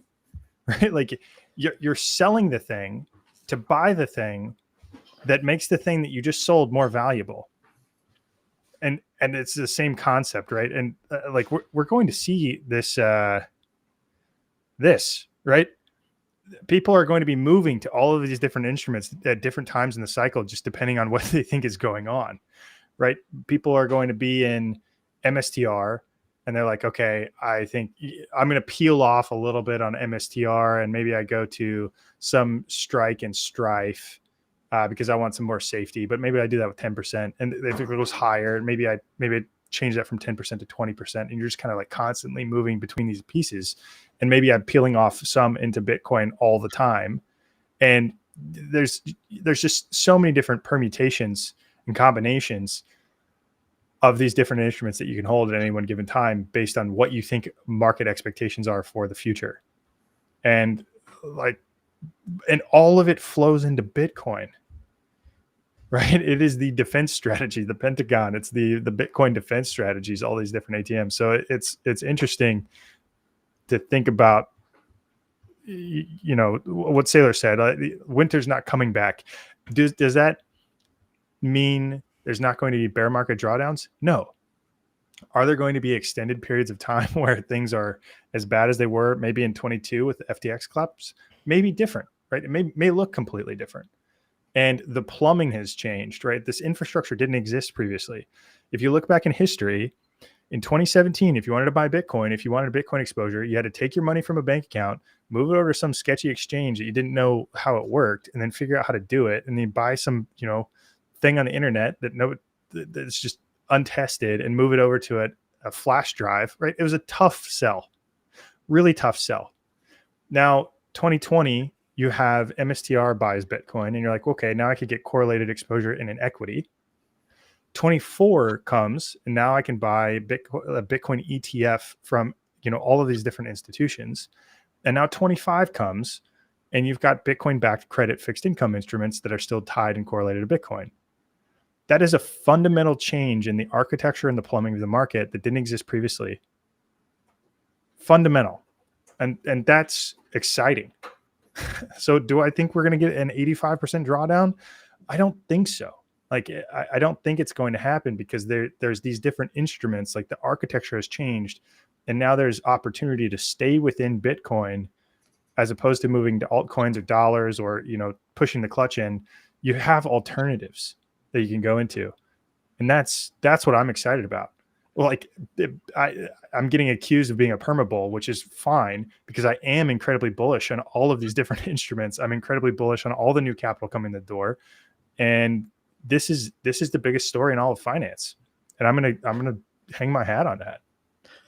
Well, I'm always going to be bullish all of these because I'm so bearish our politicians and the fiat monetary system, right? Like that's the only thing I need to continue to be bullish on products coming out in the Bitcoin space, right? This is the other side of the trade of fiat currencies. You know, if they're out there with their unlimited supplies, you know, able to manipulate it to try to create the economy and stimulate growth and keep everything rolling, keeping people spending as consumers, you know, I want to opt out of that. And I want something that's got a completely fixed supply where no matter the demand, the only thing that's going to be able to give is the price. And it depends on what you're going to view as risk, right? People look at, you know, bear markets and shakeups in the markets and they say, well, you know, there's going to be a flight to safety. Well, what do you think safety is going to be in 10 years? Like, I don't know if people are looking at all these spending bills that are coming and everything that's happening out there, but I'm not thinking that parking back in US dollars is going to be safe at some point. I think you're going to want to opt out of that, whatever the country is. US, I don't care what country you're in, right? Turkish whatever your lira, currency is. whatever. I think that the world is evolving to a point where people are going to really start valuing true decentralization. And that I think is still massively underpriced in Bitcoin. So, you know, I don't even look at these to tell people to buy them. Right. I don't think these belong in everyone's portfolios. A lot of people still have really long time frames, and Bitcoin's probably the better bet because if you've got a long time horizon, you're accumulating wealth, like the money printing's not stopping. So you might want to get in Bitcoin instead and ride that for the long haul. But I also try to put myself in other people's positions. And what we have right now is a massive amount of people exiting the workforce. And that is huge. You know, my Boomers. dad, financial advisors, you know, I hear all the time about the aging of his clientele, right? And it's not getting replaced. The next generations don't have nearly the capital available. It hasn't changed hands. It hasn't changed generations. So you've got this huge cohort of people that are hitting retirement. And we all live in this space where, you know, we're constantly seeing people make huge wealth on all these trades. And we've all been finding Bitcoin early and doing well. We live in a very unique bubble of affluence, but not everyone's in that bubble. And you got to realize that not everyone is out here able to be speculators. Not everyone out here is going to try to YOLO into Mason's 1080s at the end of July. You know, not everyone's going to be doing all these things. Some people, what they need is stability and something they can depend on because they have bills and they have finite resources with which they can fund them. They cannot take the same risks that the younger generation can. And it's because of that cohort that I look at these products and go, this is a huge win for people that are in that spot, right? If you can get that capital stability and a 9% interest rate, that's life-changing for a lot of people. You know, if you're living on Social Security and you've got a small asset pool, but you can augment it if you've got 9% coming in on it, right? Maybe you've saved 200 grand and that $18,000 a year makes a huge difference in paying your bills. That's massive. So, you know, not everything is about trades and 10,000% returns, right? Some people still have lives they have to live, and these products, if they find them, right, which is the other thing, we also live in a small world where we know these exist. There's a lot of people that don't.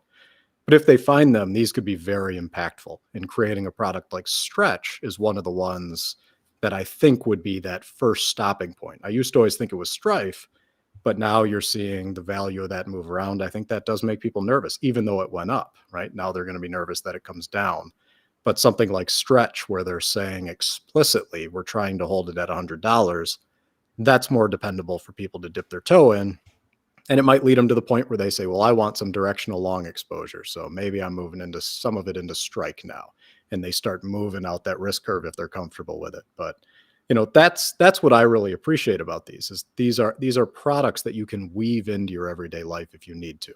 It's not for everybody, right? It very much depends on where you're at in your life, what you've managed to accumulate through your career, you know, what you've got available to you to support yourself in retirement and how much risk you can take with that nest egg that you built.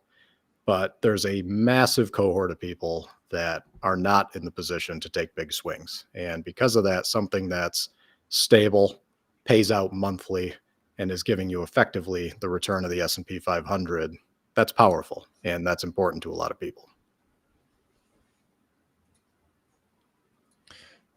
A lot of people and institutions. Yeah. And institutions is what I'm excited for. That's where my background is, identifying, term liabilities with different durations and identifying how to get there. So I've talked about this on the last couple of podcasts I've been on, where I think stretch is really interesting, is this is an alternative to a US Treasury. And so my background was working in collateralized finance. So in collateralized finance, you got to take assets, certain assets and pledge them as collateral for a future point in time. So let's just say a duration of 2 or 3 years for a reinsurance contract. Let's say you post $100 million of US Treasury bills, and that those Treasury bills sit there for 2 years or 3 years. And the entity that is taking on that capacity in case of a loss for risk, they want stability that $100 million is going to be there at a future point in time. So now here's a new product that Strategy's created, a Bitcoin-backed, credit instrument that can be stable and will effectively be stable at a future point in time, assuming the market agrees. And that can now be used as collateral in those types of instruments. And that's a big function of the insurance and reinsurance market, is this collateralized world that's evolving and changing pretty rapidly and growing very quickly. So that's exciting. And it's going to take a while for these things to get in there, but that's the future of these things. These have use cases that people aren't aware of yet, and that's going to evolve. And that's where there's a lot of opportunity in the space for people to think about how to use these in different ways and go talk in those different marketplaces. Go contaminate all of your other financial realms with these products in different ways. Dan's got a lot of models there in the background. Imagine Dan has to reset all of his risk-free rates to 9%. What do you think that does to the returns for a lot of things you're evaluating? Right? If your risk-free rate's 9% and you're, say you're 8 times over collateralized on that position, that changes the formulas in a pretty big way. So it's a powerful product that they're putting out there in the market. And I think it's going to do quite well. And I think that you're going to see this one maybe it's going to be second to Strike in terms of how much of it they're trying to raise. I don't think they're probably going to put out a $21 billion ATM on it, but I could see it being a $10 to $12 billion ATM and having this be the second largest that they're trying to raise through. Because that carry cost can go down. If you're betting on rates going down, it's going to adjust down with SOFR, so the carry on these can be lower than it can be on a lot of the other ones that are purely fixed. So I think it's going to be one they're going to lean on pretty heavily. Yeah, how is it not a direct swap for U.S. Treasuries in every case where you have the ability to do that? It's just... Well, it's market acceptability of the strength of the collateral, or the collateralization level and the security, right? The U.S. Treasury is backed by the U.S. government. The strength of the U.S. government. So is Strategy stronger than the U.S. government? In Bitcoin terms, yes, but in other terms, no. Leverage ratio. Yeah. Just think of leverage ratio. In Bitcoin terms, yes. And leverage terms, absolutely. So it definitely changes your cost of capital mechanics. All of your weighted average cost of capital requires the risk-free rate. So if you start plugging in the risk-free rate at 9 using those instruments, your models are upside down. This is rewriting finance with different instruments and different perspectives. One thing that will be really interesting, and maybe Dan, you might want to follow this, or somebody else in the community can build this, is tracking the volume of these instruments over time, because that might indicate where things are moving. I guess the relative volume of all of these instruments next to each other. So then you might be able to see where energy is flowing into. Is it moving into STRC? Is that a bearish indicator? Is it moving into STRK? Is that a bullish indicator? Is it what is the relativity of all of these volumes together over time, and how does that change? And that might be an indicator of sentiment or market movement. That could be interesting to follow. Yeah, it makes me a little bit sick to my stomach that the ETFs can't hold something like this. They have to hold the treasuries. There's like $400 billion of treasuries held by ETFs. And, like if Misty could hold STRC instead of US treasuries, they might not have NAV erosion. Yeah, there's a lot of things that can be used for here. Yeah, go ahead, Ben. I was just going to say, it does change. We always talk about Bitcoin being the hurdle rate, right? And it should be. But for a lot of people, if you just look at your traditional investment portfolio now you look at these products and, this is the hurdle rate. If you can effectively sit, risk-free, and risk is always in quotes, right? Because there's always risk to everything. But, if you can sit risk-free at 9%, you got to evaluate everything else you're holding, right? How much risk are you taking on to outperform that 9%? And if you're and you got to look at the tax treatment of it and figure out what that net performance is. So, it does change your mindset when you look at it. When you've got something that's built to be stable, you can monitor that collateral position in real time. So, if you're starting to lose credit quality on the instruments you're holding, and you can make adjustments through the liquid market, right? Trade them like equities in and out. Very easy. They're good products. And I think that when people discover them, there's going to be a lot of people that, might kind of reset their portfolio and go, if this is where I'm going to settle and park in the base, and then I'll move in and out of this. But every time I settle back out, I'm not settling into a money market fund anymore. I'm just going to settle into these. So, everything's got risk, clearly, right? I mean, you've got risk with any corporation that's issuing any securities. Wow, that's a new level. Darkest. Dark. Yeah. The darkest. Ride with this for a while. Timer lights.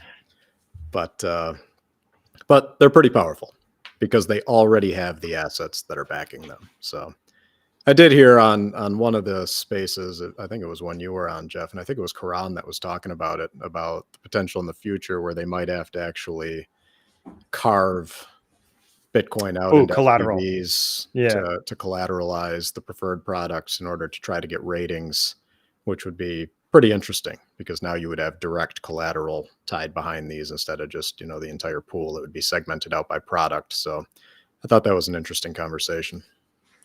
Yeah, it's possible. The rating agencies are interesting, and that's something that we talked about a little bit earlier, but I think it's helpful to hit on again. These rating agencies are for-profit entities, and the people that work at these rating agencies are not these aren't the smartest people of the bunch, right? Like if you're really brilliant in finance, you work for a company to go make a lot of money. You don't go work for a rating agency. So the fact that they haven't rated these products yet is not a surprise. They probably are having a hard time wrapping their head around it. They also have a target on their back after, the financial crisis when all these products that were AAA rated collapsed. And they're probably a little bit skittish about issuing a credit rating on something that doesn't have a ton of history, despite it being significantly over collateralized. So there's work to be done there in order to get the credit rating agencies around. And, maybe it's something like that, Ben, where you've got a special purpose vehicle that's got different collateral in each one of these different buckets. And that's how you go get the ratings in the door. That's possible.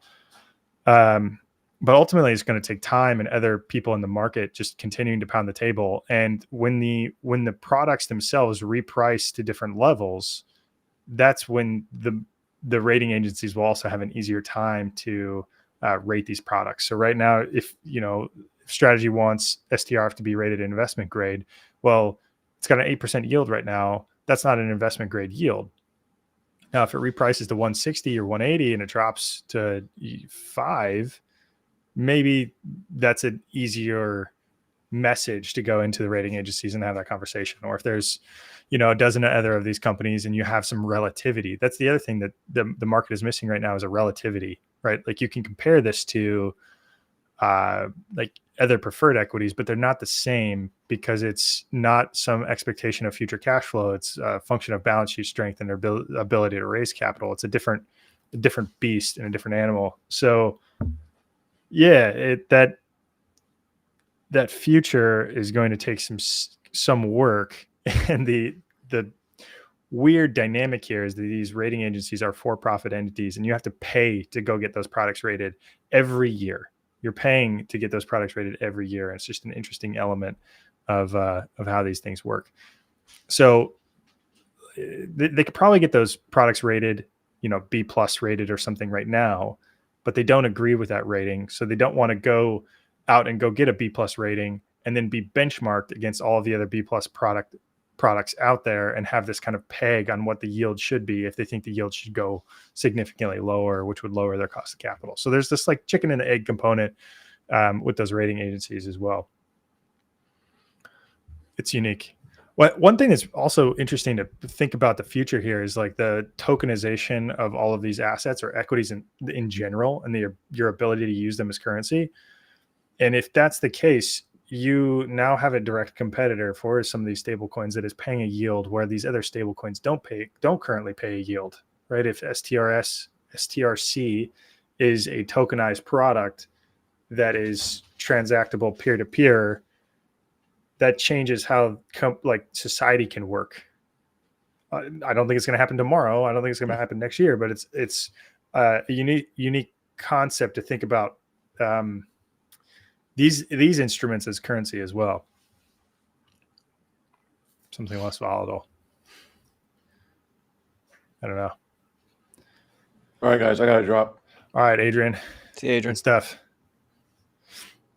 Later. Anything else? Should we talk about the retirement of the converts? I think that's valuable.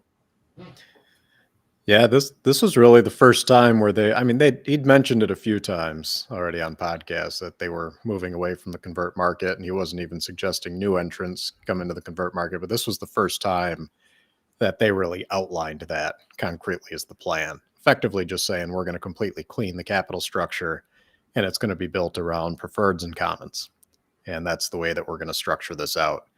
So I thought it was very interesting for them to call this out directly and show, when you equitize these convertible bonds, that's going to boost the credit quality in all of these preferred products. And if they're not going to replace them, what's going to be interesting is that's going to leave a vacuum in the convertible bond market.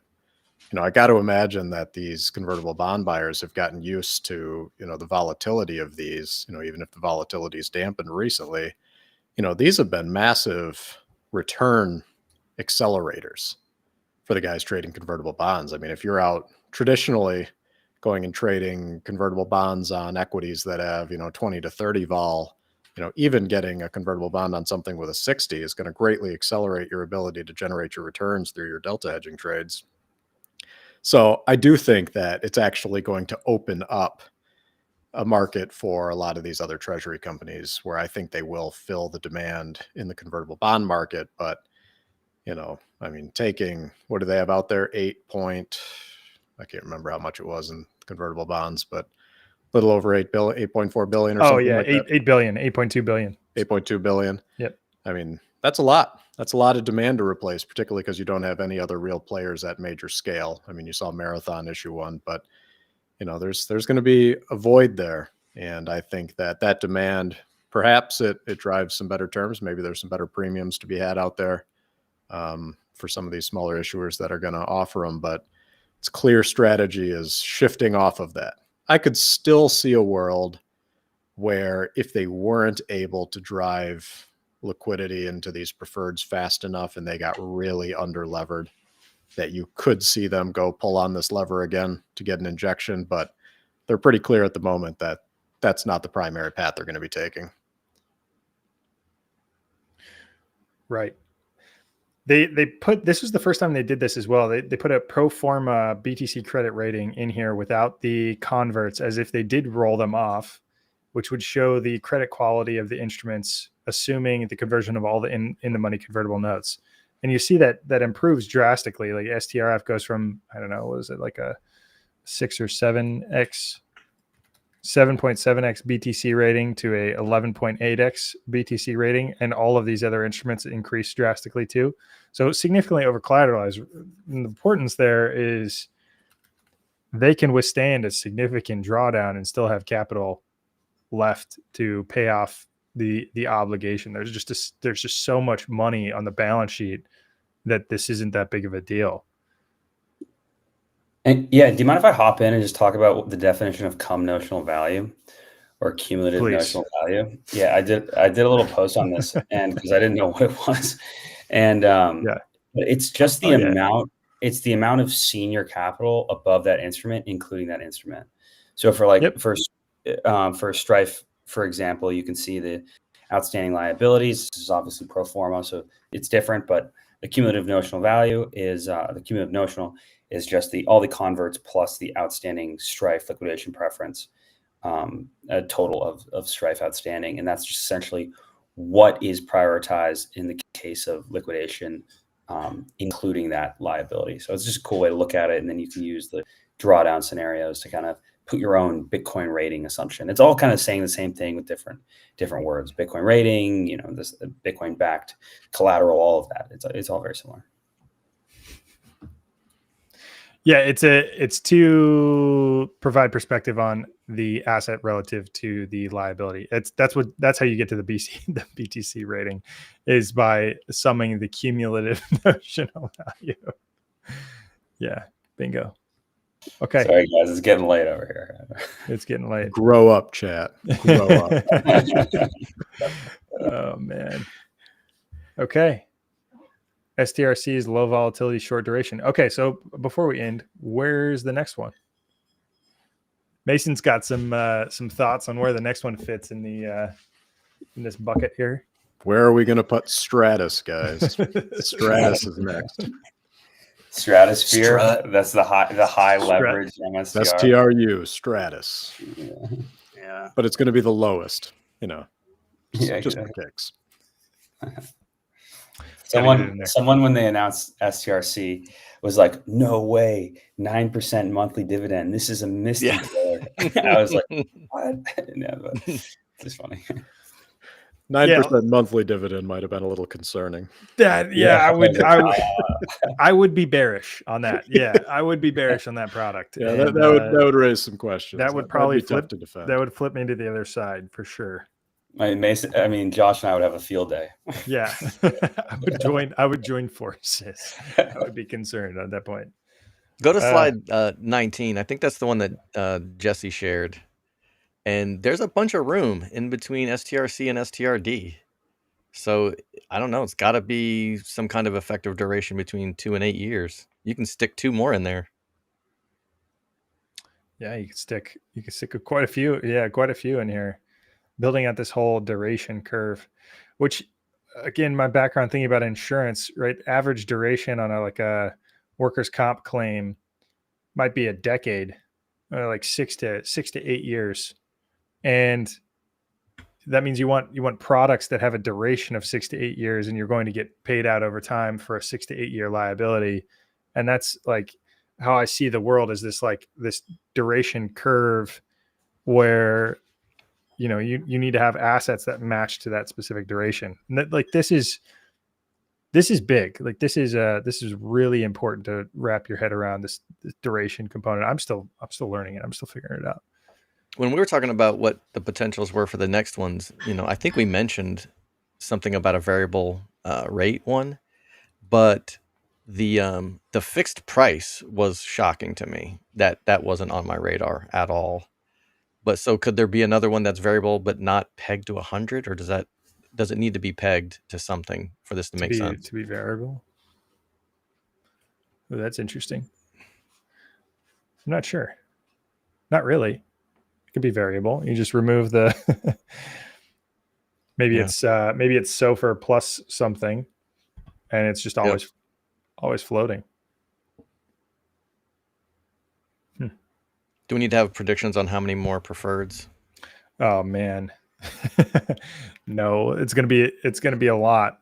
I think there's gonna be a whole catalog. It's gonna be like getting the East Bay catalog to get cleats back in the day. You're just gonna look through all of them. You're like, oh, different color, Nike, Adidas. That's kind of how I'm thinking about it. And man, I mean, when there are, Semler is already in their filing. They've already looked. I think in the shareholder vote, they're going to look to approve an increase in preferred equity shares. So they're signaling that they're going to offer perpetual preferred equities. There are going to be dozens of these companies that are going to do this. These Bitcoin treasury companies are going to do this. And we're going to have this like yield curve that strategy is creating here. And I hope everybody's prepared to talk about these products forever, because there's going to be 100 of them. There's going to be 200 of them, and they're all going to be competing for the same space. And I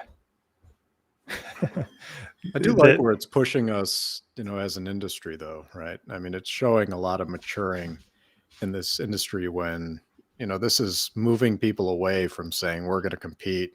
And doesn't mean someone's still not going to go try to compete on this, but we're not necessarily competing for how much leverage we can apply. What we're starting to focus on competing on is credit quality of risk. the products we can offer into the market. And, that's a much more responsible way to scale. And I think that that's a pretty good message to put out there. Now, you're still definitely going to have the other side of this. There's still certainly going to be companies that come out and try to really lever up. And, if Bitcoin's moving sideways, they're going to try to find a way to get their equity moving and kind of be the vol play. But largely for the players that are achieving scale, they're showing that, do this unencumbered, right? Don't stack on a lot of debt, and then focus on the credit quality of the securities you can issue out into the market. And if you want to go compete with the products that strategy is putting out, well, one way to do that is to have better credit quality on them than they do, right? Have them be more over collateralized than the product that strategy has out in market. And maybe some companies will only focus on one or maybe two products. And, that's really where they'll try to dominate by keeping them with a very high credit quality. I mean, we'll see how this evolves, but I do like that's becoming the focus, right? It's on quality now. It's not necessarily on that volatility. Credit quality. Ability. If you want that, you're going to have to go, further out on the risk curve, and you're going to have to go chase the emerging companies. There's still a lot of plays out there where there's a lot of volatility. I think people are feeling that right now, which is always interesting. There's been a lot in a lot of these smaller cap plays where you had some serious volatility happening in the last couple of weeks, but it's still out there.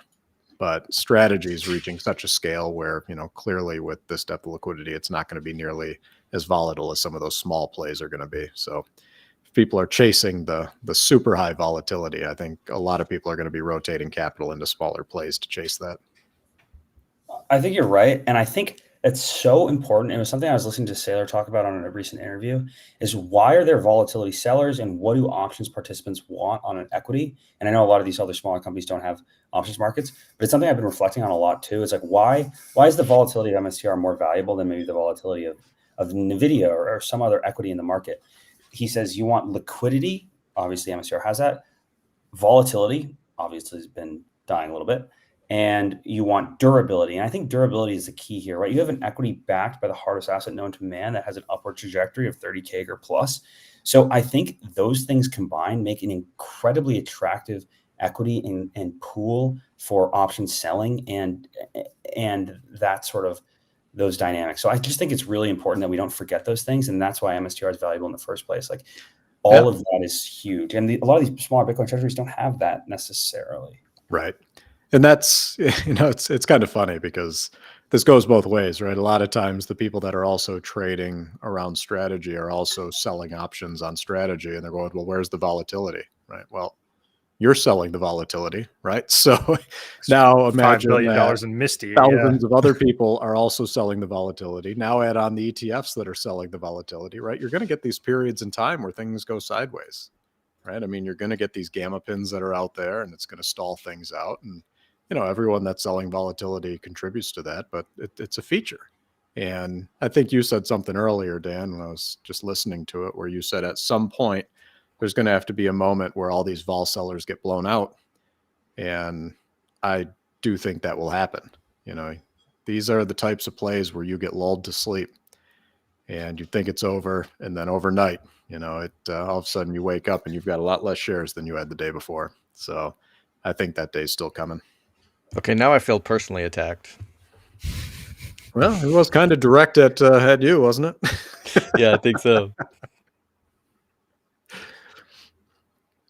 I keep crossing my fingers, hoping the shorts will get blown out because I'm still so freaking irresponsibly long. that I need an excuse to take off the friggin' leverage. Those are always my favorite days to go watch your show, Soleil, is when Yeah. I knew you had to scramble because you were getting blown out of the water because things move so quick. Those are my favorite days to watch. It's always fun to watch panic moves. It's love you interesting. back. The move here on the price from, what was it, like 380 to 430, when it moved just in the last like 2 weeks. The vol didn't move at all. Implied vol didn't move at all, I noticed. which is interesting. It's quiet. It also feels like Bitcoin's kind of loading up, right? I've never been more bored at 120,000 or whatever we're at right now, 119,000. Even though just go back a couple months and we would have been super excited on that move. Now it got here and it's just kind of to that point where, well, you just expected it to happen, right? Like it should have been here a long time ago. We were more surprised it wasn't. So now it's here and you're going, all right, well, where's 150? Right? Yeah, where's the rest of it? Moving. And people are calling for double top. It's like, here we are, double top. It's like there's so much more money like on the horizon. It is a different like, market. I mean, people do need to God. look back at the prior cycles. And, I'm not going to say there will never be a bear market again, but the probabilities seem to be going down because you got to look at the types of buyers that we have now, right? In the past cycles, you had massive leverage trading in Bitcoin, primarily from all these offshore exchanges. You had all the collateral getting passed around behind the scenes for, all these bad actor firms that were out there. You had VCs that were really some of the ones that were trading out here. So it was very driven by, retail VC activity. But now you've got these directionally long accumulators, not traders, that are just putting buy pressure into the market. You've got the people holding it in their brokerage through ETFs like IBIT, and they've been holding pretty strong and accumulating consistently. So while there's going to be bear markets at some point, I just think the severity of them is what's probably going to change here. Agree. It's not to say that we don't get a 30 or 40% drawdown. We might. But I think that you have so many people lined up to buy these days, and you're seeing more and more of that buy pressure building up, and you're seeing more and more weakness out there surrounding the US dollar and the narrative there that I think it's drawing more attention as the asset class grows. So, we might get hit 200, come down to 150, that kind of stuff. That can certainly still happen. You can still have these blow off tops, but it just seems like the structural bid is building over time, and I'm not necessarily seeing where that slows down yet. This is still such a small piece of the markets out there relative to where all the other capital is, that I think that this space is going to continue to build. I agree with that, Ben. And I think a lot of people who are calling for double tops have crypto PTSD. And I think what they're not realizing is exactly what you're saying about the structural change here, which is Saylor and the other Bitcoin treasury companies globally are tapping into a $300 trillion capital pool that has yet to be touched by Bitcoin. And they are Saylor's personally, and these other companies are personally opening up the floodgates to allow that capital to come in. And Bitcoin's only $2 trillion, right? I keep on looking at NVIDIA. Bitcoin's not even as big as the largest equities in the US, right? We're at a unique moment here. Yeah, we really are. And, when you look at this, I do think that there's still a potential for some weakness. Like the Bitcoin treasury companies have not reached escape velocity. You've really got one primary player of scale, right? That's strategy. You've got others coming to the market, but a lot of the capital raising is dependent on the availability of capital from these institutional investors. And so it can slow down significantly, right? You can get a period where there's just not capital readily available for these companies to raise to go buy Bitcoin with. So right now, I think you're kind of in a race for scale. I think you're seeing a lot of these treasury companies that are trying to accumulate quickly, try to get to that $1 billion mark where you can get these products out into the market where you've got control over how you're raising capital versus, being out there and being held to the terms that comes with a lot of these institutional capital raises. And in that market, you're largely dependent on how the prior raises for them went, right? So if you get a pipe transaction that really doesn't perform, those investors become skittish about reloading for another one. So that can dry up capital for a while until excitement comes back into the space. The other thing you get is because you have so many of these companies going through these, with things like mergers and SPACs and all this, is you've got a lot of these institutions that are already allocated in this space, and that capital hasn't freed back up to rotate into other deals. So it's not like every institution on earth is out here trying to invest money in these Bitcoin treasury company deals, but the ones that are trying to get out of positions that they're already in, and then they can reload if that position performed. So there's still certainly, we're not really even fully out of the gates here until, my opinion, we have several companies that have, $1 billion treasuries out there and more products where they're able to raise directly versus going through and raising, doing the sales rounds and raising money from these institutions. So I think that's going to be very important to this really taking off. But the other area that I'm still very bullish on is not even these active accumulators, right? To me, it's the fact that we haven't even started on the companies just moving treasury assets into Bitcoin as a hedge. We kind of skipped past that, right? I always assumed that was coming first, that companies would kind of dip their toe in the water. They'd start converting some of the cash or some of the US treasuries they were holding into Bitcoin even as a hedge. And then eventually you might get more people that follow the MicroStrategy model, but we kind of bypassed that, and everyone jumped straight to, trying to reinvent themselves and trying to do the leveraged play, and they're, creating companies out of nothing, and raising capital and getting off the ground with treasury operations. But I still think the big wave is when corporations start viewing weakness in the US dollar and in the US economy, and they decide to start rotating into truly sovereign assets. And there's a massive amount of capital sitting on balance sheets that hasn't even begun to migrate. So that's actually the wave I look at and say there's still a lot of demand coming. Right now, it's a lot of excitement for all the capital raising and the leverage being applied to go out and buy and acquire Bitcoin. And people are excited about Bitcoin yield and all the new market or all the new metrics. But it's really going to be when it becomes mainstream, when these companies just start doing it purely as a hedge. And I've said for a very long time, that's something I would applaud very loudly, because just that alone is an incredibly, in my opinion, responsible move for a corporation to take. And I think it's becoming fairly obvious that that should be the next step for a lot of corporations, even if it's 5%, right? Get off zero, see the impact of an asset that has a truly fixed supply on your balance sheet. You're doing your shareholders a favor, and you're protecting the value you've created through your operations. And I think that's where the next really big wave of capital comes from. Treasury companies are going to continue to scale. Very bullish on that space, obviously. But I'm not sure that that's necessarily long-term, the major rush capital coming in. I still think it's going to come from companies that are just holding cash on their balance sheet that are about to have a very unignorable problem. Hey, Ben, quick question for you. I just saw this. I can't believe it happened 7 hours ago, and I'm just seeing it. Fidelity filed to amend its spot Bitcoin ETF to allow in-kind redemptions and creations. Like, what does that mean? Does it even matter anymore?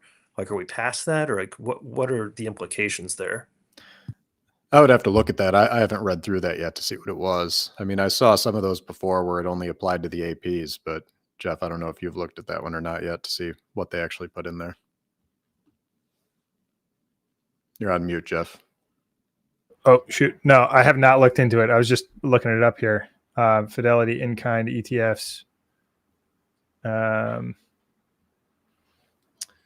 Yeah, no, I haven't seen this yet. Gotta take a peek.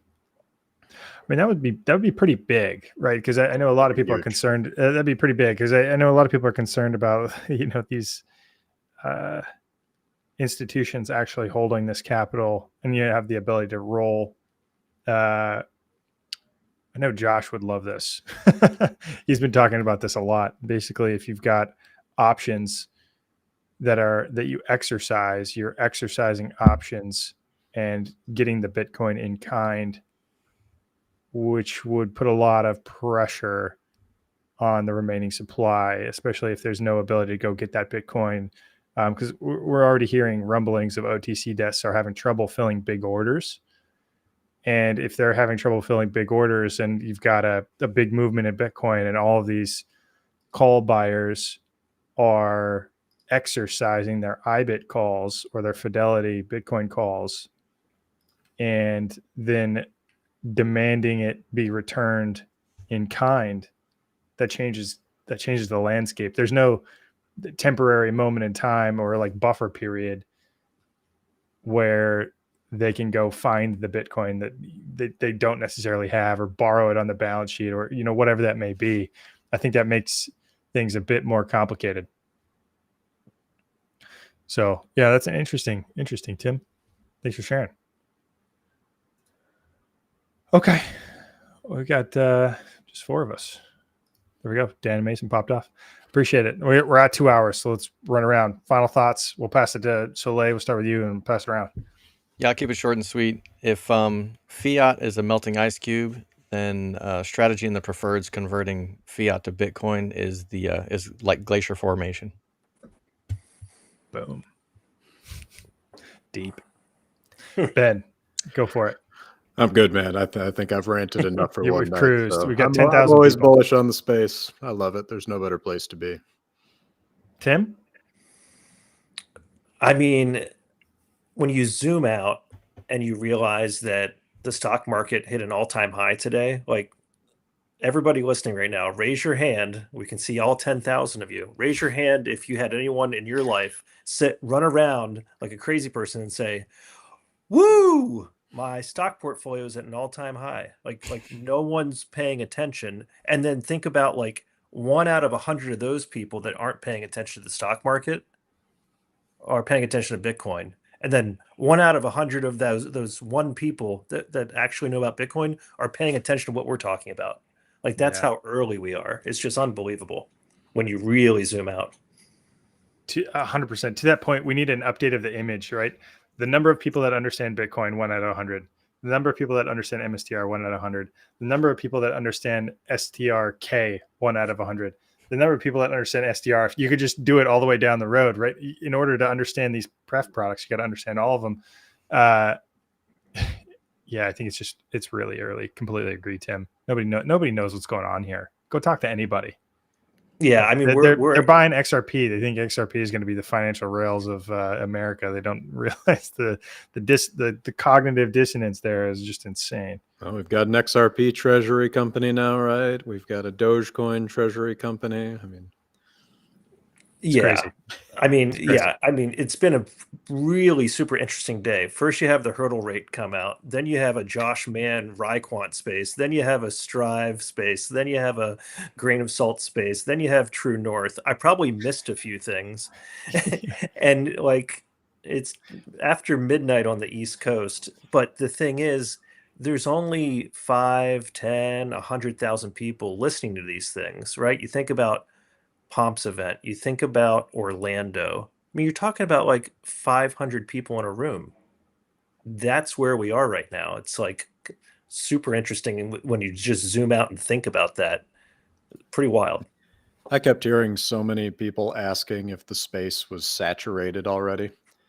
Right. And, that tells me what a very small bubble we live in, because the minute you step outside of the communities we've got on X, or, a lot of us working in Bitcoin jobs, and you start talking to just normal people out there that aren't fully orange pilled already, no idea any of this exists. Like, there is a massive addressable market out there still for all of this stuff. And there's a lot of education to do, right? Because getting people, I'll just say onboarding them to Bitcoin could be one of those defining decisions that they make in their life. So it's always going to be a worthy cause. we happen to have the luxury, as a group to be able to sit down and think about these things and look at the macro environment and study the dollar and the way that they manage the monetary systems to see the problems. Not everyone has that luxury, right? Some people are white knuckling it paycheck to paycheck. They're a little busy to go out and try to figure out, what Bitcoin is addressing in their personal lives. So keep talking to people, keep pushing the message, get it out there. It's important. It's going to help a lot of people. That's my takeaway too. I've been working in the space now for 7 months now, officially for 3 weeks. And I've been talking to people about Bitcoin institutionally for years. And I can confirm, even behind the curtain over here, people that have issued thousands of preferred equities in their lives I had to explain the strategy products day one for somebody that has issued thousands of preferred equities before. Like that. Oh my God. How do you not understand what's going on here? It's just crazy. So yeah, I would emphasize that it's just still incredibly early. And like, that's why I continue to be perma-bull, right? Like I'm here for the long run, right? I'm not going to evaporate off the planet. Like I'm here to work in the space. This is going to be a ton of fun. The next decade is the gold rush. We are in the digital gold rush. And I'm going to be working here for a decade because it's the best place to be. It is the most exciting place to be. And that's why I'm perma-bull. And yes, and I've got a conversation with Amit tomorrow. That'll be cool. So super quick, Jeff. Yeah. The news came out, I want to say today, unless I just missed it. Maybe it was a few days ago, that PNC Bank is something. Working with Coinbase to let their customers buy crypto. I mean, that was a headline several years ago, and I would go into PNC branches and they're like, oh no, it's not happening. It's not happening. And obviously we know now why, many reasons why it wasn't happening. But I think that's one of the things I'm most bullish on is as soon as banks offer it, whether it's through Coinbase, some other partnership, some other exchange, or natively, and you can buy Bitcoin, you can borrow against your Bitcoin at your local branch, I think it's going to change the game. I mean, right, you're not going to have $500,000 or $1 million to get into the finance department at one of these big exchanges. You're not going to have to pay 14% interest. I think it's really going to be a huge catalyst. It's one of those things that people need, right? They don't understand necessarily that Bitcoin having the utility of outpacing monetary debasement is a pretty powerful utility in and of itself. But the ability to go borrow against that asset is what's really going to drive it home for individuals and corporations. I think that is one of those catalysts that drives the next wave. So, and it's closer than we think, and it's high quality collateral. I can tell you that I've chased a lot of collateral around in my life, and I would have loved to have Bitcoin as collateral. So that'll drive the rates down. It'll make it very cheap to borrow against, and that's going to make it worthwhile for a lot of companies to hold just for that reason alone. Quick access to capital. Bingo. All right, we got to end the stream. I got to take my dog out. Bobo says hi. We love puppies. That's right. Good night, everybody. All right. Final word from Bobo. Yeah, we'll